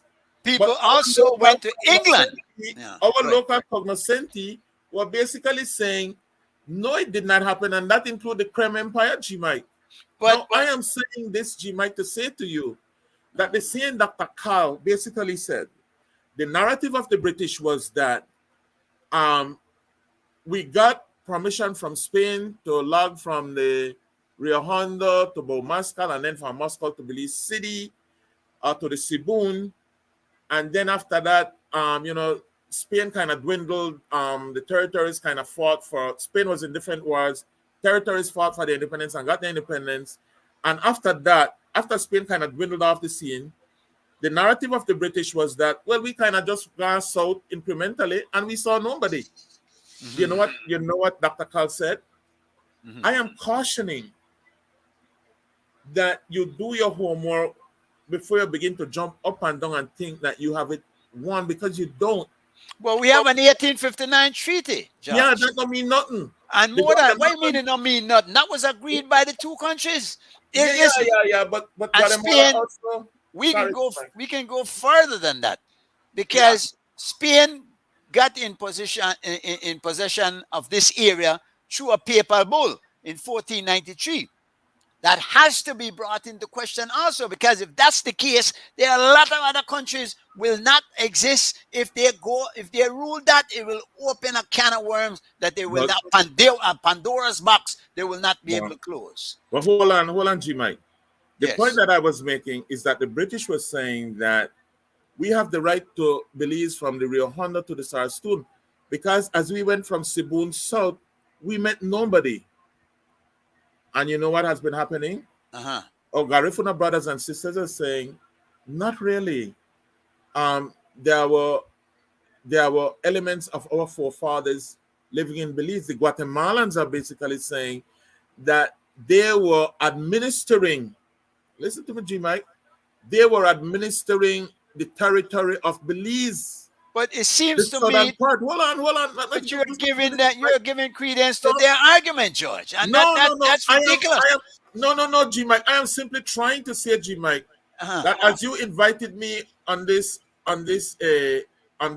Forum. show today, you were saying, Marvin, why you got the time, you got the inclination, and so Right. I'm saying to you, G Mike, let us look at all the evidence that is there before we make a decision. But we have made the decision, George. We Yeah, have but made the decision.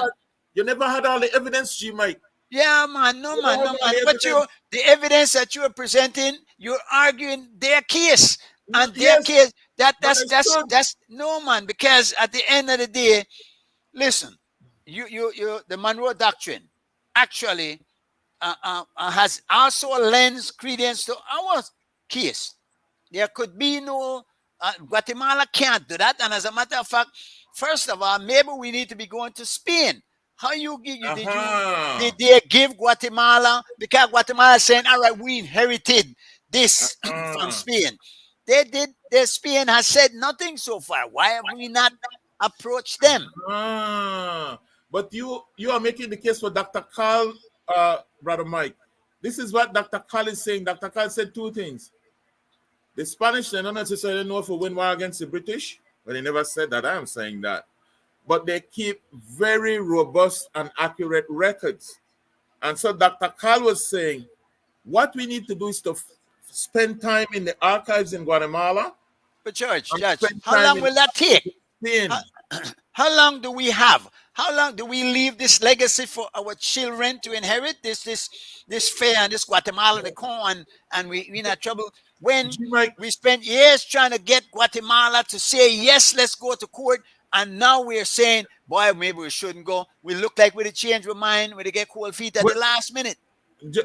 But G Mike, you know Guatemala, when you look at it's 5 times the size of Belize, and when I did the arithmetic, Guatemala is 51 times the population of Belize. Right, they're the bigger country. It means that for every G Mike, and G Mike, you know you're intelligent, right? And very articulate. For every G Mike, there's a 51 equivalent G Mikes in Guatemala. Yeah. For every George Mivit, there's 51 George Mivit. What is the likelihood, G Mike, that a sovereign state and a powerful state like Guatemala has made up its mind that it will go to the ICJ to lose? But no. That has nothing to do with that. No. I believe that they are also tired of this. You know what I think? And I'll put it like this, because let's put corruption into this. That I believe that and you speak about the political will and the mind of the people there. They're ready to do the right thing, but we aren't ready to allow them to. That is the same thing with this. Guatemala understands that we have to live in peace in this country. We have a neighbor here that we can do trade with, and in fact, all that has been happening anyway. We got cows going across the border. We got them coming across the border, and I believe that the will is there for them to say, let us live in peace. Let us look at this thing carefully. If only for squatters' rights. How long does it take for you to have been on a land? And you know the legal aspects of this. How long are you on a land before you can claim squatters' right? 30 years, 20 years, 12 years in some instance? But that is not in the code of the ICJ, G Mike. I think that you are not naive, but you're so naive when you say that Guatemala tired of strife. The whole state of Guatemala has been built on butchery and strife. They are convinced, G Mike, that Belize is for them. Let me give you a living example. I have a sister-in-law who is a Guatemalan citizen, no Belizean. She's married to my brother. She almost killed my niece with a knife in Georgeville about 10 years, some years ago. Why is this, G Mike? Will Mejia was in the south doing what he does with the Sarstoon Island. Mm-hmm. And my niece was in my mother is now dead, 3 going on 4 years. She was celebrating Will. And they were surprised when my sister-in-law, who lives there, pulled a knife on my niece. Why? She's Guatemalan? Yes, she's Guatemalan, born and bred Guatemalan. But my niece was cheering Will Mejia. And the other one wanted Guatemala. Yes. But George, because they are convinced you're saying something for them. No, but here you go. You to tell me that Guatemala believes that Belize is for them. Yes. I'm telling you that you are agreeing with them. You're saying, no, we didn't have any right because the British went there. No. We cannot take that route, Judge. We're defeating ourselves. What are you saying? Do you believe that Belize belongs to Belizeans? I am saying, G. Mike, that I want the truth. Do you believe? Are you saying that? You saying that it might be true that Belize belongs to Guatemala? No, and then what will we do then? I want to make sure, G. Mike. I want to make sure that it is not what going to court is about. I go in a court when I am 100% sure. But then you don't need to go to court then. You know, no, man, that's not fair. That's ridiculous. It is fair for me. Never, no, man. You listen.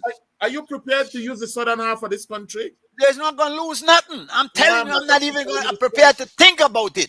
I'm not even prepared to think about it. I am convinced, much more than you are, that Belize belongs to Belizeans. I am convinced. And listen to me.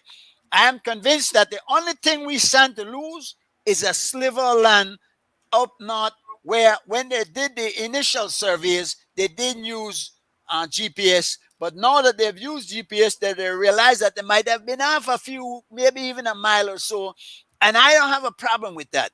I think if it means living in peace and being able to trade with our neighbors, and there are a lot of Guatemalans that have come across that have contributed to, and those Guatemalans, I think, they don't have a problem. And once we legalize this whole thing, once we become legitimate by law, then we can move forward, man, and be better neighbors and be a better society. We have a difference of opinion there, G Mike, and I'm saying this because I feel that there's much more to lose than some sliver of land that might be a technical oversight in terms of the surveys. The Guatemalans are basically saying to us that they have a jurisdiction over the South.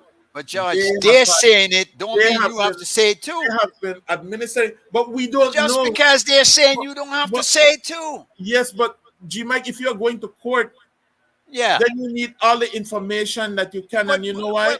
But we have all the information we need, that we've been here. We have an 1859 treaty that is clear. In fact, in 1993, George, following the Maritime Era Act, then President Morales acknowledged that Belize is an independent country. That is irreversible. They went to the Constitution in their Supreme Court, and they did affirm that yes, he had a right to do it. Whether they wanted him to do it or not, he did it. And that stands, and we need to look at these things that we have in our favor, as opposed to trying to look at things that is not in our favor. But G Mike, I am saying to you that there were people who believed that the earth was flat, but that did not make it flat. When we had the evidence, we were able to say that's a bridge too far. That's a bridge too far. Sorry, G Mike. No. But I'm saying, G Mike, you can't take anything for granted. I wrote a paper that was presented at listen, I'm no social scientist, but I wrote a paper that was presented at UB and Galen Forum about 3 years now. And basically I was saying that if you go in a court, then you need to know what are your risk of winning or losing. But George, you're saying to me that you really doubt that Belize is for Belizeans. No, I never said that, G Mike. Yes, you are. You are trumpeting the Guatemalan agenda. I am saying, G Mike, that before I go to court, before I make up my mind that I go in a court, then I need to be assured that what is being fed to me as fact is in fact facts. And that is not so. You're convinced, based upon what Cal has said, that Belize might not be for Guatemala, that Guatemala was administering Belize, and therefore we are illegal. And at the end of the day, if that's the truth, then make we just get back, make we get the country to Guatemala then. Let's become that 13th district. No. I know they said that. I am saying let us find out if that's true. But if that's true, then if it's true, and you seem to be confident that Dr. Cal is right, then give it back to them, because you want to do the right thing, don't you? No, G Mike. Don't you want to do the right thing? I want to do the right thing. I know I give one. You know what Judge Price said? Not 1 square centimeter shall be sacrificed to the enemy. And I am saying that I am with George Price on this one. You know what George Price also said? That the state of Belize is not for litigation. He's one of your heroes, G Mike. Yeah, he is. I agree with that. But he was not infallible. And him saying that, I think that George was in favor of ICJ because he wanted to go to court. But he said just the opposite. He said that Belize is not for litigation. No. Listen. We're not. Belize is not up for litigation, but the claim for it to be legally dropped, it has to go to court. No. And we have to get past this, man. Now, are you going to say that let us continue to inhabit this land illegally? Is that what you're saying? No, Because you seem to be agreeing with Guatemala's agenda. No. I am saying that Guatemala seems to be turning a page where it wants to join the civilized body of nations in understanding that Belize is a country that is independent with all its borders intact. Right. And if Guatemala is turning a leaf to say that we want to join the world community, then we are saying to them, man, make we figure it out at the diplomatic table. Right. Because you've basically said you're going for a position to no court. So yeah, let's go to court. And I'm saying, well, really, this is enough litigation. We know where the borders of Belize is. Let us talk trade. Let us talk cooperation. Let us talk diplomacy. And you join the body of nation. How much are there? 92 states said Belize has a legitimate right to exist. Correct. With all its borders intact. Right. So Right. I am saying. So which court can go against that? Which court can say otherwise? Which court comprised of 15 judges from 15 of those countries that have said Belize has a right to exist? Which court will tell you now, Guatemala, boy, you need to get half of Belize, because after all this time, then people they say this stuff for them and they're not for them. That makes no sense to me, George. But remember, G. Mike, that courts make decisions on the basis of evidence and arguments. And you think we have weak arguments with all these? Don't you think that in fact this should not even be costing us money? That these lawyers that have made all this much money, who are supposed to be so bright, cannot put their minds together and mount a credible argument into our cause? Well, when I listened to the ex-honorable Dean Barrow, when he was in the driver's seat, basically saying, well, when you go to court, there's a risk. And when I listened to an Iman Court, they're basically saying that there are some surprises ahead for us. Then I have to tread with caution, G. Mike. But those surprises might be good surprises. Well, I don't know about good surprises. I mean, I can't good surprises. Saying that we have surprises in store for us. I think that was a negative connotation. Because if it was positive, then it can't be a surprise. Because why not? Hold on, George. That we have a win-win case. Have you had a surprise party that was wonderful? I've had a surprise party that was wonderful, but I've had a surprise party that was wonderful because it was not a contentious situation. I was not in conflict with anybody, and then they suddenly spring a surprise party on me. So I'm just, if you look at the context of it. No, but it wasn't Guatemala that told you had surprise. It was your own attorney. It was your foreign minister that told you that, not Guatemala. Why are we so ready to believe Guatemala and not our own people? But this is what Iman was saying, that there are some prizes. There are some surprises in store for us. But George, I think that if you look at the history of it, G. Mike, you cannot equate surprises with any positive outcome. But George, why not? What surprise can there be in for us, G. Mike? It seems to me, George, that you are looking for any straw to grab on to support your argument, when in fact the argument is against the best interests of the country. I see that as bad. But G. Mike, I am simply saying to you that this narrative that you have bought into, that basically says we have a slam dunk case going into the ICJ. I am saying I disagree with that. And I disagree with that because there are certain issues that are not being taken on board, such as, let us find out what Guatemala has up its sleeves. But it doesn't, George. To lose. We have a world that's comprised of countries that are represented in the United Nations, which I really wish the United Nations had more teeth in. But of those countries, how many are currently saying that Belize has a bad case, that Belize should not exist, that Belize should be for Guatemala? How many of those 192 countries are currently saying that? I don't think that there's been a recent census. I think that the last take that the UN made was to say, listen, Belize has the right to exist. Belize has the right to self-determination. But you guys go and figure this thing out. Go All and right, figure all it right. out and then come back to us. There All has been no those, consensus. all those, yeah. All those. Are you saying if any of them seems to have walked back from that position that believes you do have a right to exist? You're an independent nation. Has any of those countries walked back from that position? Well, they have not walked back and they have not walked forward. But they've stuck to it, which they They- didn't need to go well, forward. They've already stated it. they haven't stuck to it. They have simply made a statement sometime in the past, and they have had no reason to basically revisit the issue, because whenever we go that the UN, every year we Right. have a chance to make a case at the UN. Our foreign minister Sede is basically saying that life could never be sweeter with the Guatemalans. And when he's saying this, the Guatemalans are actually coming across the border in the south, and they're wiping out our fish stocks, and they're shooting after our people. But that hasn't happened in a while.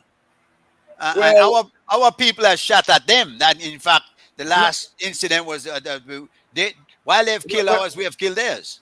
No, they have shot at our military Security forces. on the western border, not in the south. So they have shot at our people, and we have returned fire on them. The civilians have shot after our people, Not and we have recently. returned fire. Not recently. And you can't say that because you have. That's like saying it's the government that's killing everybody on the street because people are being shot. I No. don't think that's fair. No. But I'm not saying that, G. Mike. I am saying that Guatemala is not a good neighbor. I do Well- not believe, G. Mike, that we should be trading with Guatemala. You know why I'm saying But this? they're still our neighbor. Whether good or not, they're still our neighbor. Yes, but you don't trade with a bad neighbor, because, G. Mike, for every dollar that we get from Guatemala in terms of trade, Guatemala Right. makes $90. But that's not And then- not their fault. That No, we are no. bad trade. We are bad traders. But that's my point. That is my That point. don't mean they're No. bad as such, because Yeah. they have a population, like you said, 50-1. 50 Certainly, to it's a 1. market. It's a market that we can tap into positively. But why would you want to empower your enemy? We're not G. empowering Mike? because we're getting something for it. You're talking about trade. Trade is No. not one-sided. We're not giving them anything. We're Yes. trading. Yes, And you're trading. trade also legitimizes our difference, don't you But think? it's asymmetrical trade, G. Mike. How You is don't it trade so? with your enemy. No man. Why do they have to be our enemy? They have They are. claimed beliefs. They have demonstrated time and again. If somebody's claiming, G. Mike, if somebody is claiming your house and they have no legal right as far as you're concerned, are they your friend? Would I not go to court? Would that No, not be the best option, or it be that I kill them or they kill me? Which should But be what which I'm should be saying- the option? Some guy that is next to you wanting to claim your property is not your Right. friend. So how He's do trying to you put how do he's you trying to put solve you that, out on the street? George? How do you solve that problem? They have Do various ways. you go shoot him? Do you No, take no, it no, into no, your, no. I or don't do you believe take in it to violence. court, or I do you would leave take that it? to the Guatemalans. What you would leave to the Guatemalans? Shooting. The shooting I would leave to the No. Guatemalans. But That how is would not our you culture. handle it if you were in a house and let's be real? If you're in a Uh-huh. house and somebody comes and claims your land and wants to put you off, how do you handle that? Do you get a gun and shoot them? No. If somebody wants to do- claim my land, G. Mike, Right. and I am convinced that my land is mine, I say Right, you could claim all you want. The point that I will begin to act is when I am served with a warrant to say that I need to go to court. But isn't that But basically that is- what that has is happened? when- No. We are saying to Guatemala, let us go to court. And I'm Yes, saying, no. but isn't that the way you do it? Isn't No. that how civil people act, though, George? Isn't No. that the way civil nations act? Civil nations, We cannot see. You cannot sit there forever with this person claiming your land, and every day they hover over you. Do you remember one time when the cry Guatemala they come meant that people run under them bed go hide? One time half of Benke moved to Corozal and some still live there. Is that what we're going to live with forever? Or do you say, No. hold on, let us work this out and see what happens? Because if indeed, like you are saying, what you're suggesting is that, yes, maybe that house did belong to that man, and you want to know the truth. You want to do the right thing. So if that for him, you want to get him back. And No, this no. is what I hear you saying, George. No. Well, you're not hearing me right, G Mike. No, what's the I am option, saying though? that the Guats are saying that Belize is for them. I don't And think you're agreeing so. with them. No, And I am you're not agreeing with them. them. I am not. Well, No, Cal, man, Dr. G Cal Mike. agreed with them. I am not agreeing with them. I am saying that what we need to do is to find out the facts of the situation. Right. Belize has its own facts. And we have said that we have gotten the legal Hey. opinion of a number of people. Uh-huh. We have gotten the legal opinion of Luther Patch, a justice who felt that we had a strong case, Right. but unfortunately he died about a year ago. But he wasn't going to be sitting on that anyway. He was volunteering to be on the Belize team, Right. but unfortunately he died. Right. And I am saying that we have continued in that vein Uh-huh. to get legal opinion. The last one that we got was from a professor at UWI. In our favor And- again. No, it wasn't in our favor. Did you read it? No, which one was that? The last one I read was definitely in our favor. The last one that we got was just before the referendum. Right. I call it the sellout. Just before the referendum sellout. And this was a guy from UWI who basically says that it looks like an interesting case. And I am, I can't see any fundamental flaw in what has been presented to me. But he did not say But that that's Belize has a saying, winning. what is that saying, George? What is He that said he saying? didn't see any fundamental. Right. The Guatemalan did not present anything to him. So you know. why We- do you? Yes, but why do you continue looking for flaws? Why would you want to find flaws? Would you prefer to be right than for Belize to win? Is that it? I would prefer to not be faced with any surprises going into the court. That But then, might but then face you the- life you no see? man you want to cheat this thing, man. No, man, G Mike. I am saying that 8867. You want before you go to court, 67 square miles belongs to us and it should stay with us. and before you Anything go that to court, poses a risk is not acceptable to me. before you go saying, to G court, Mike, let No, us no, throw no. caution to the wind and let us go to court. And I'm saying no. because we have a case, and you're saying Yes. you're saying I'm not going to court till all 15 judges tell me that we're ruling in my favor. No, I'm That's not not saying that. that's not I am that's not saying realistic. No. But I am saying that what if the Guatemalans? I'm posing a scenario to you. The narrative in Belize is that at the point that that the 1859 treaty came into effect, Guatemala was at war with El Salvador and was not on good terms with Spain. I am proposing this scenario to you, G. Mike. What if the Spaniard had said to Guatemala that we are withdrawing and we are leaving Belize in your hand? I'm just proposing that to you. Do you think that we would have a winning case in the court Yes, at the ICJ? Why? yes, because they had no right to do that. They had no Why right not? to that because the British had already established residence here, and this was 1859. This is over 100, almost 200 years ago, and you're going to tell me that's not sufficient for a person to be sitting on squatting on a land and it becomes theirs? I did tell you. You know, work like that, G. Mike. It works like that. It works right, like sir. that. We are a country, George. We are independent. Why do we continue to trumpet this, what you call enemies agenda? Because they say this are for we, then we need to say, oh, well, why maybe that for you, for true. No, it is not yours. This is ours. Well, we reach a stalemate, Judge G. Mike. But let me say this: that are you aware that Guatemala has said that they recognize the independence of Belize, but Yes, they do not they recognize the territory. that the But territory is for Belizeans.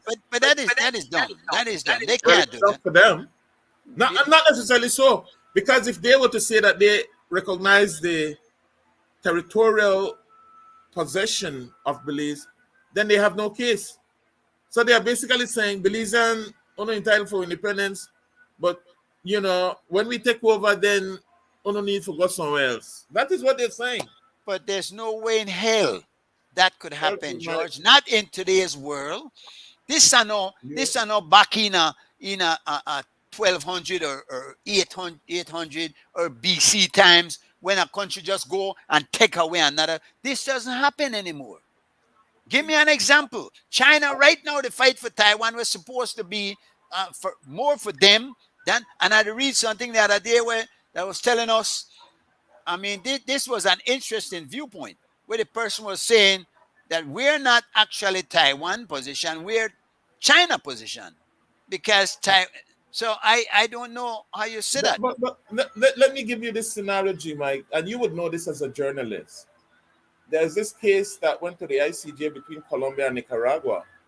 There's this island sitting off of Nicaragua that the Nicaraguans thought was theirs for years. And it went to the ICJ, and the ICJ said, no, this island is for Colombia, but we are giving the Nicaraguans the right, the territorial sea around the island. So that is a scenario in which a significant portion of land was taken for granted as being their possession by Nicaragua. But when the court ruled, it ruled that that territory belonged to Colombia, although it is hundreds of miles from Colombia. But so you can't say that these things cannot happen because George, that scenario is not the same. We're in a totally different situation. Why you say that? I think what we need to do, first of all, Belizeans need to come together and get our premise of our argument in tune with one another. And first of all, the premise is Belize belongs to Belizeans. And I hear everybody saying that the yes and the no's. But why would the yes be saying one thing and the no saying the other, in that the no's are saying, boy, we're not sure, because this one said that and this one said that. And we're saying we don't care who said what. Belize is for Belizeans, and we've been here so long. We're independent over 40 years. If only those 40 years we take to the court and say, look what we did, man. How can this be done? And we have enough learned attorneys to present a good argument. Well, one of the learned attorneys is telling you that we're in for some surprises. Is that the one you going? Look where that learned attorney. Isn't that one of the learned attorneys that you were talking about that makes so much money? Money. But G Mike, man, you flip the script, man. We're not talking about money now. We're talking about his views as an official of the government of Belize. You will also know that Mr. Courtney, at the calling name, you would also know that Mr. Courtney has written eloquently on the claim itself. In favor of Guatemala? No, in favor of Belize. All right. But I am saying that now he recognizes that what he was told 30 years ago, there's a fly in that ointment. And now he is coming from River Bottom. But George, I am disappointed. I am disappointed. Your foreign minister, G Mike. But you are forwarding you are forwarding Guatemala's claim. You seem to be looking for you seem to be looking for anything to support your skepticism. I am saying maybe you need to be looking things that support your confidence that Belize is here. And if you're gonna take what Guatemala is saying as the proof of what is happening here, then we have already lost. I am taking what we're saying, which is that this country is ours. Yes, but you're saying that, G Mike, but that doesn't mean that it is yours. What do you mean? But see, you see what to say. You hear what to say. The facts will stand whether you believe them or not. But the facts are that we have been here, and we have an 1859 treaty that defines our borders specifically. Dios gracias to the point at the Mexican border. we, and we got all our territorial seas in there. What is your skepticism? What It's is not your doubt? it's not, you say you're using the word skepticism, but it's not skepticism. It's just the opposite of skepticism. It's a reality check that says that we have to know what resources and we have to know what perspective the enemy will be leaning on. I do not even you understand me? I am saying that Guatemala is a winning case. But let me put this to you. Uh-huh. We have already reached a consensus. We have gone to referendum. We have decided we are going to the ICJ. Why would anyone, a Belizean that is now, profess to be a patriotic Belizean, then continue to argue against us in favor of the enemy that you speak of? But You I am are, not. yes, you are, Judge. You're No, man, trumpeting their agenda. I am not arguing against Belizeans. I am saying that our You're not patriotic sure. Belizeans. You're not No, sure. I you am saying said- that our patriotic Belizeans deserve to know the truth, G. Mike. I am But not what is arguing true? for The Guatemala. truth. There's only one truth here, that this country belongs to us. You are Well, disputing that truth. You You're saying that it's not true. you are convinced that the narrative that has been told to you that it No, cannot be don't challenged. do that. No, you're trying a fallacy. That is no, a man, fallacy. no, No, man. no. There's no narrative. You are discrediting my intelligence. You are telling me I'm not smart enough to read and look at facts for man, myself. G-Mike, I am not. I am simply saying, G. Mike, if you're going to court, make sure you know all the facts. That's all I'm saying. No. You're saying if you're going to court, make sure you want to win. And that is unreasonable. That is unrealistic. For win a court, we have all the evidence on our side. We have the better case, George. We have the winning case. I am convinced of that. I don't know that. But how could you, at this point, after deciding to go to court, still be questioning that? That means you are on the side of the enemy that you speak of. No, I'm not, G. Mike. No, you talk about you insult my intelligence. I am saying to you, G. Mike, no. The Belizean people deserve all 8,867 square miles, and they should not be relying on any misconstrued premises that says that there are no risks. There are significant risks. That's all I am saying. Judge, when you get up the morning, there's risk. There are always risk. Yes. For you to be focusing on the risk, I have learned from a child to accentuate the positive and manage the negative. I don't say eliminate, but they're there. There's always risk involved. When you go out there and you walk the street, you're taking a risk, but you will not be thinking that the risk is what I will focus on here. You're not paying no mind to that. You are concerned with you doing the right thing, so therefore you don't got no problem. But let me ask you this, Mike. Why do I need to know what the risks are? I need to know what the risks are because I need to evaluate whether or not I can prevail on those risks. What are the options to just go ahead and live with this claim hanging over our head? Well, the options, remember you spoke about president scenario. There might be another president scenario in the wings that basically say, you know what? Yeah, it was Serrano. I said Morales. My bad. It is Serrano. It was Serrano. Yeah, right. It was Serrano. You're right. Maybe there's another Serrano in the wings, basically saying, you know what? I will live in peaceful coexistence with Belizeans, whether we're right or wrong. These people east of us deserve to live in peace and harmony. How you know they're not saying that now? Well, that's my point. Maybe they're saying it now, which means that we don't need to go to court. Judge, and so you're supporting my argument, Mike. Judge, you're calling late. And we got way over time, yeah.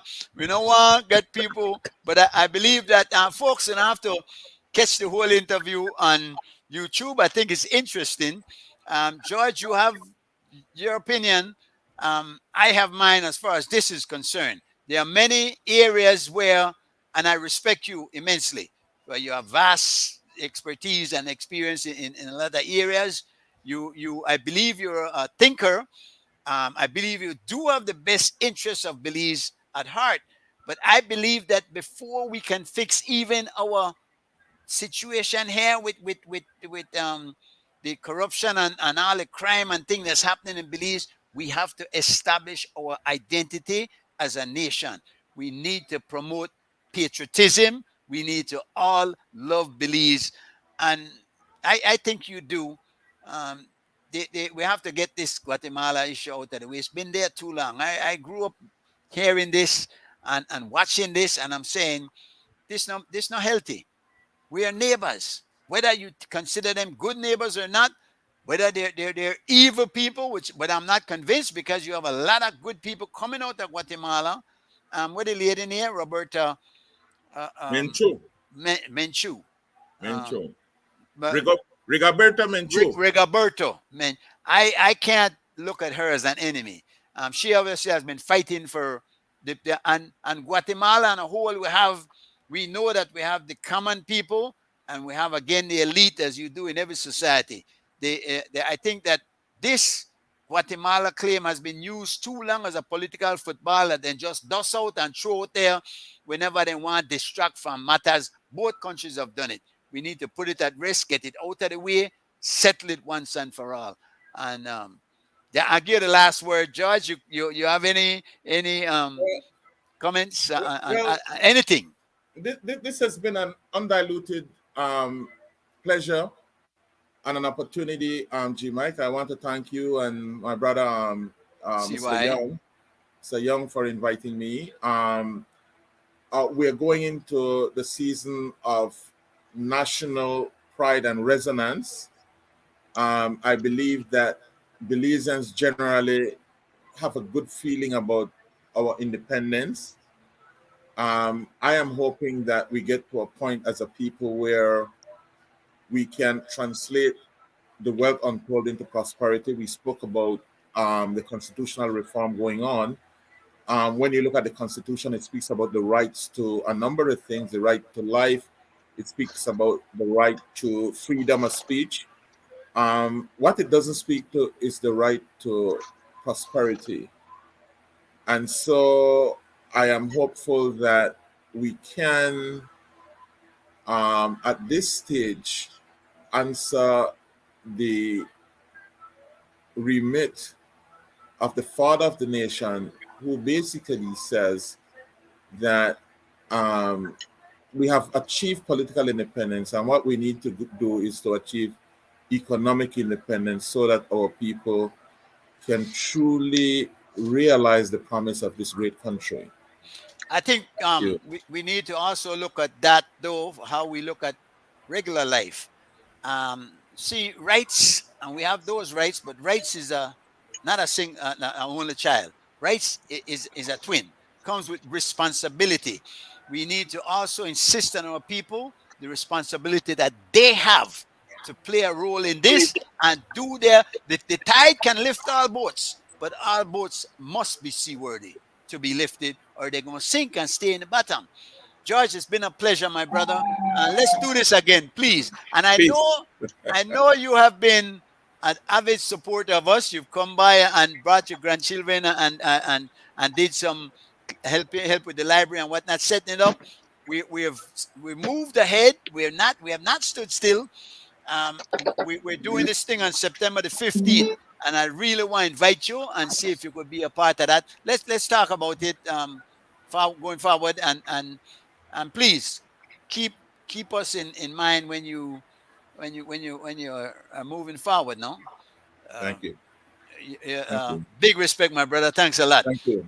Peace out. Yeah, man. Every time. Afternoon, guys. Bless up. I enjoy. Everybody enjoyed it. We go expunge on this one because I love it. But George is not coming up. Yeah, There's a couple of things coming up shortly. Say, okay. Mike, what you said? No. I said George is that kind of guy. There's never a dull moment. He's for real. I love him. I love him as a brother. Yeah.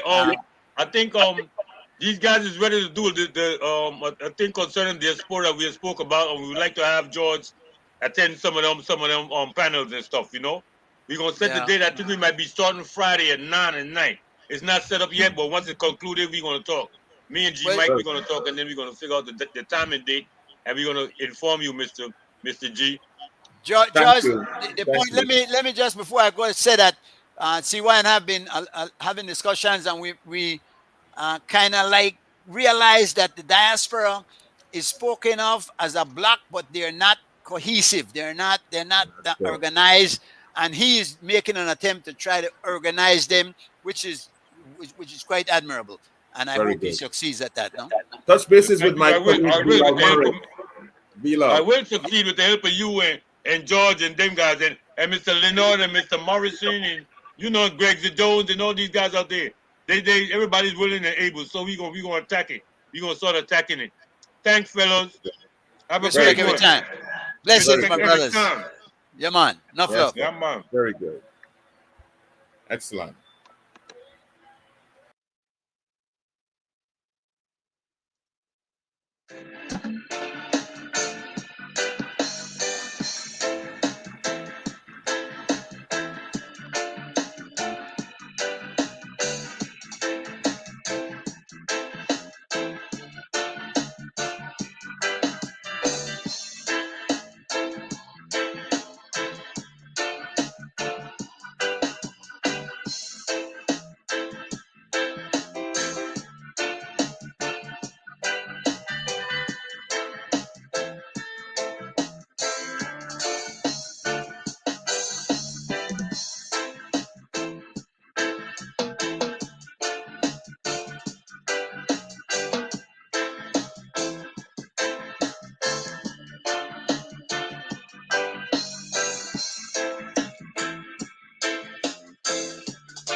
Rhythm track.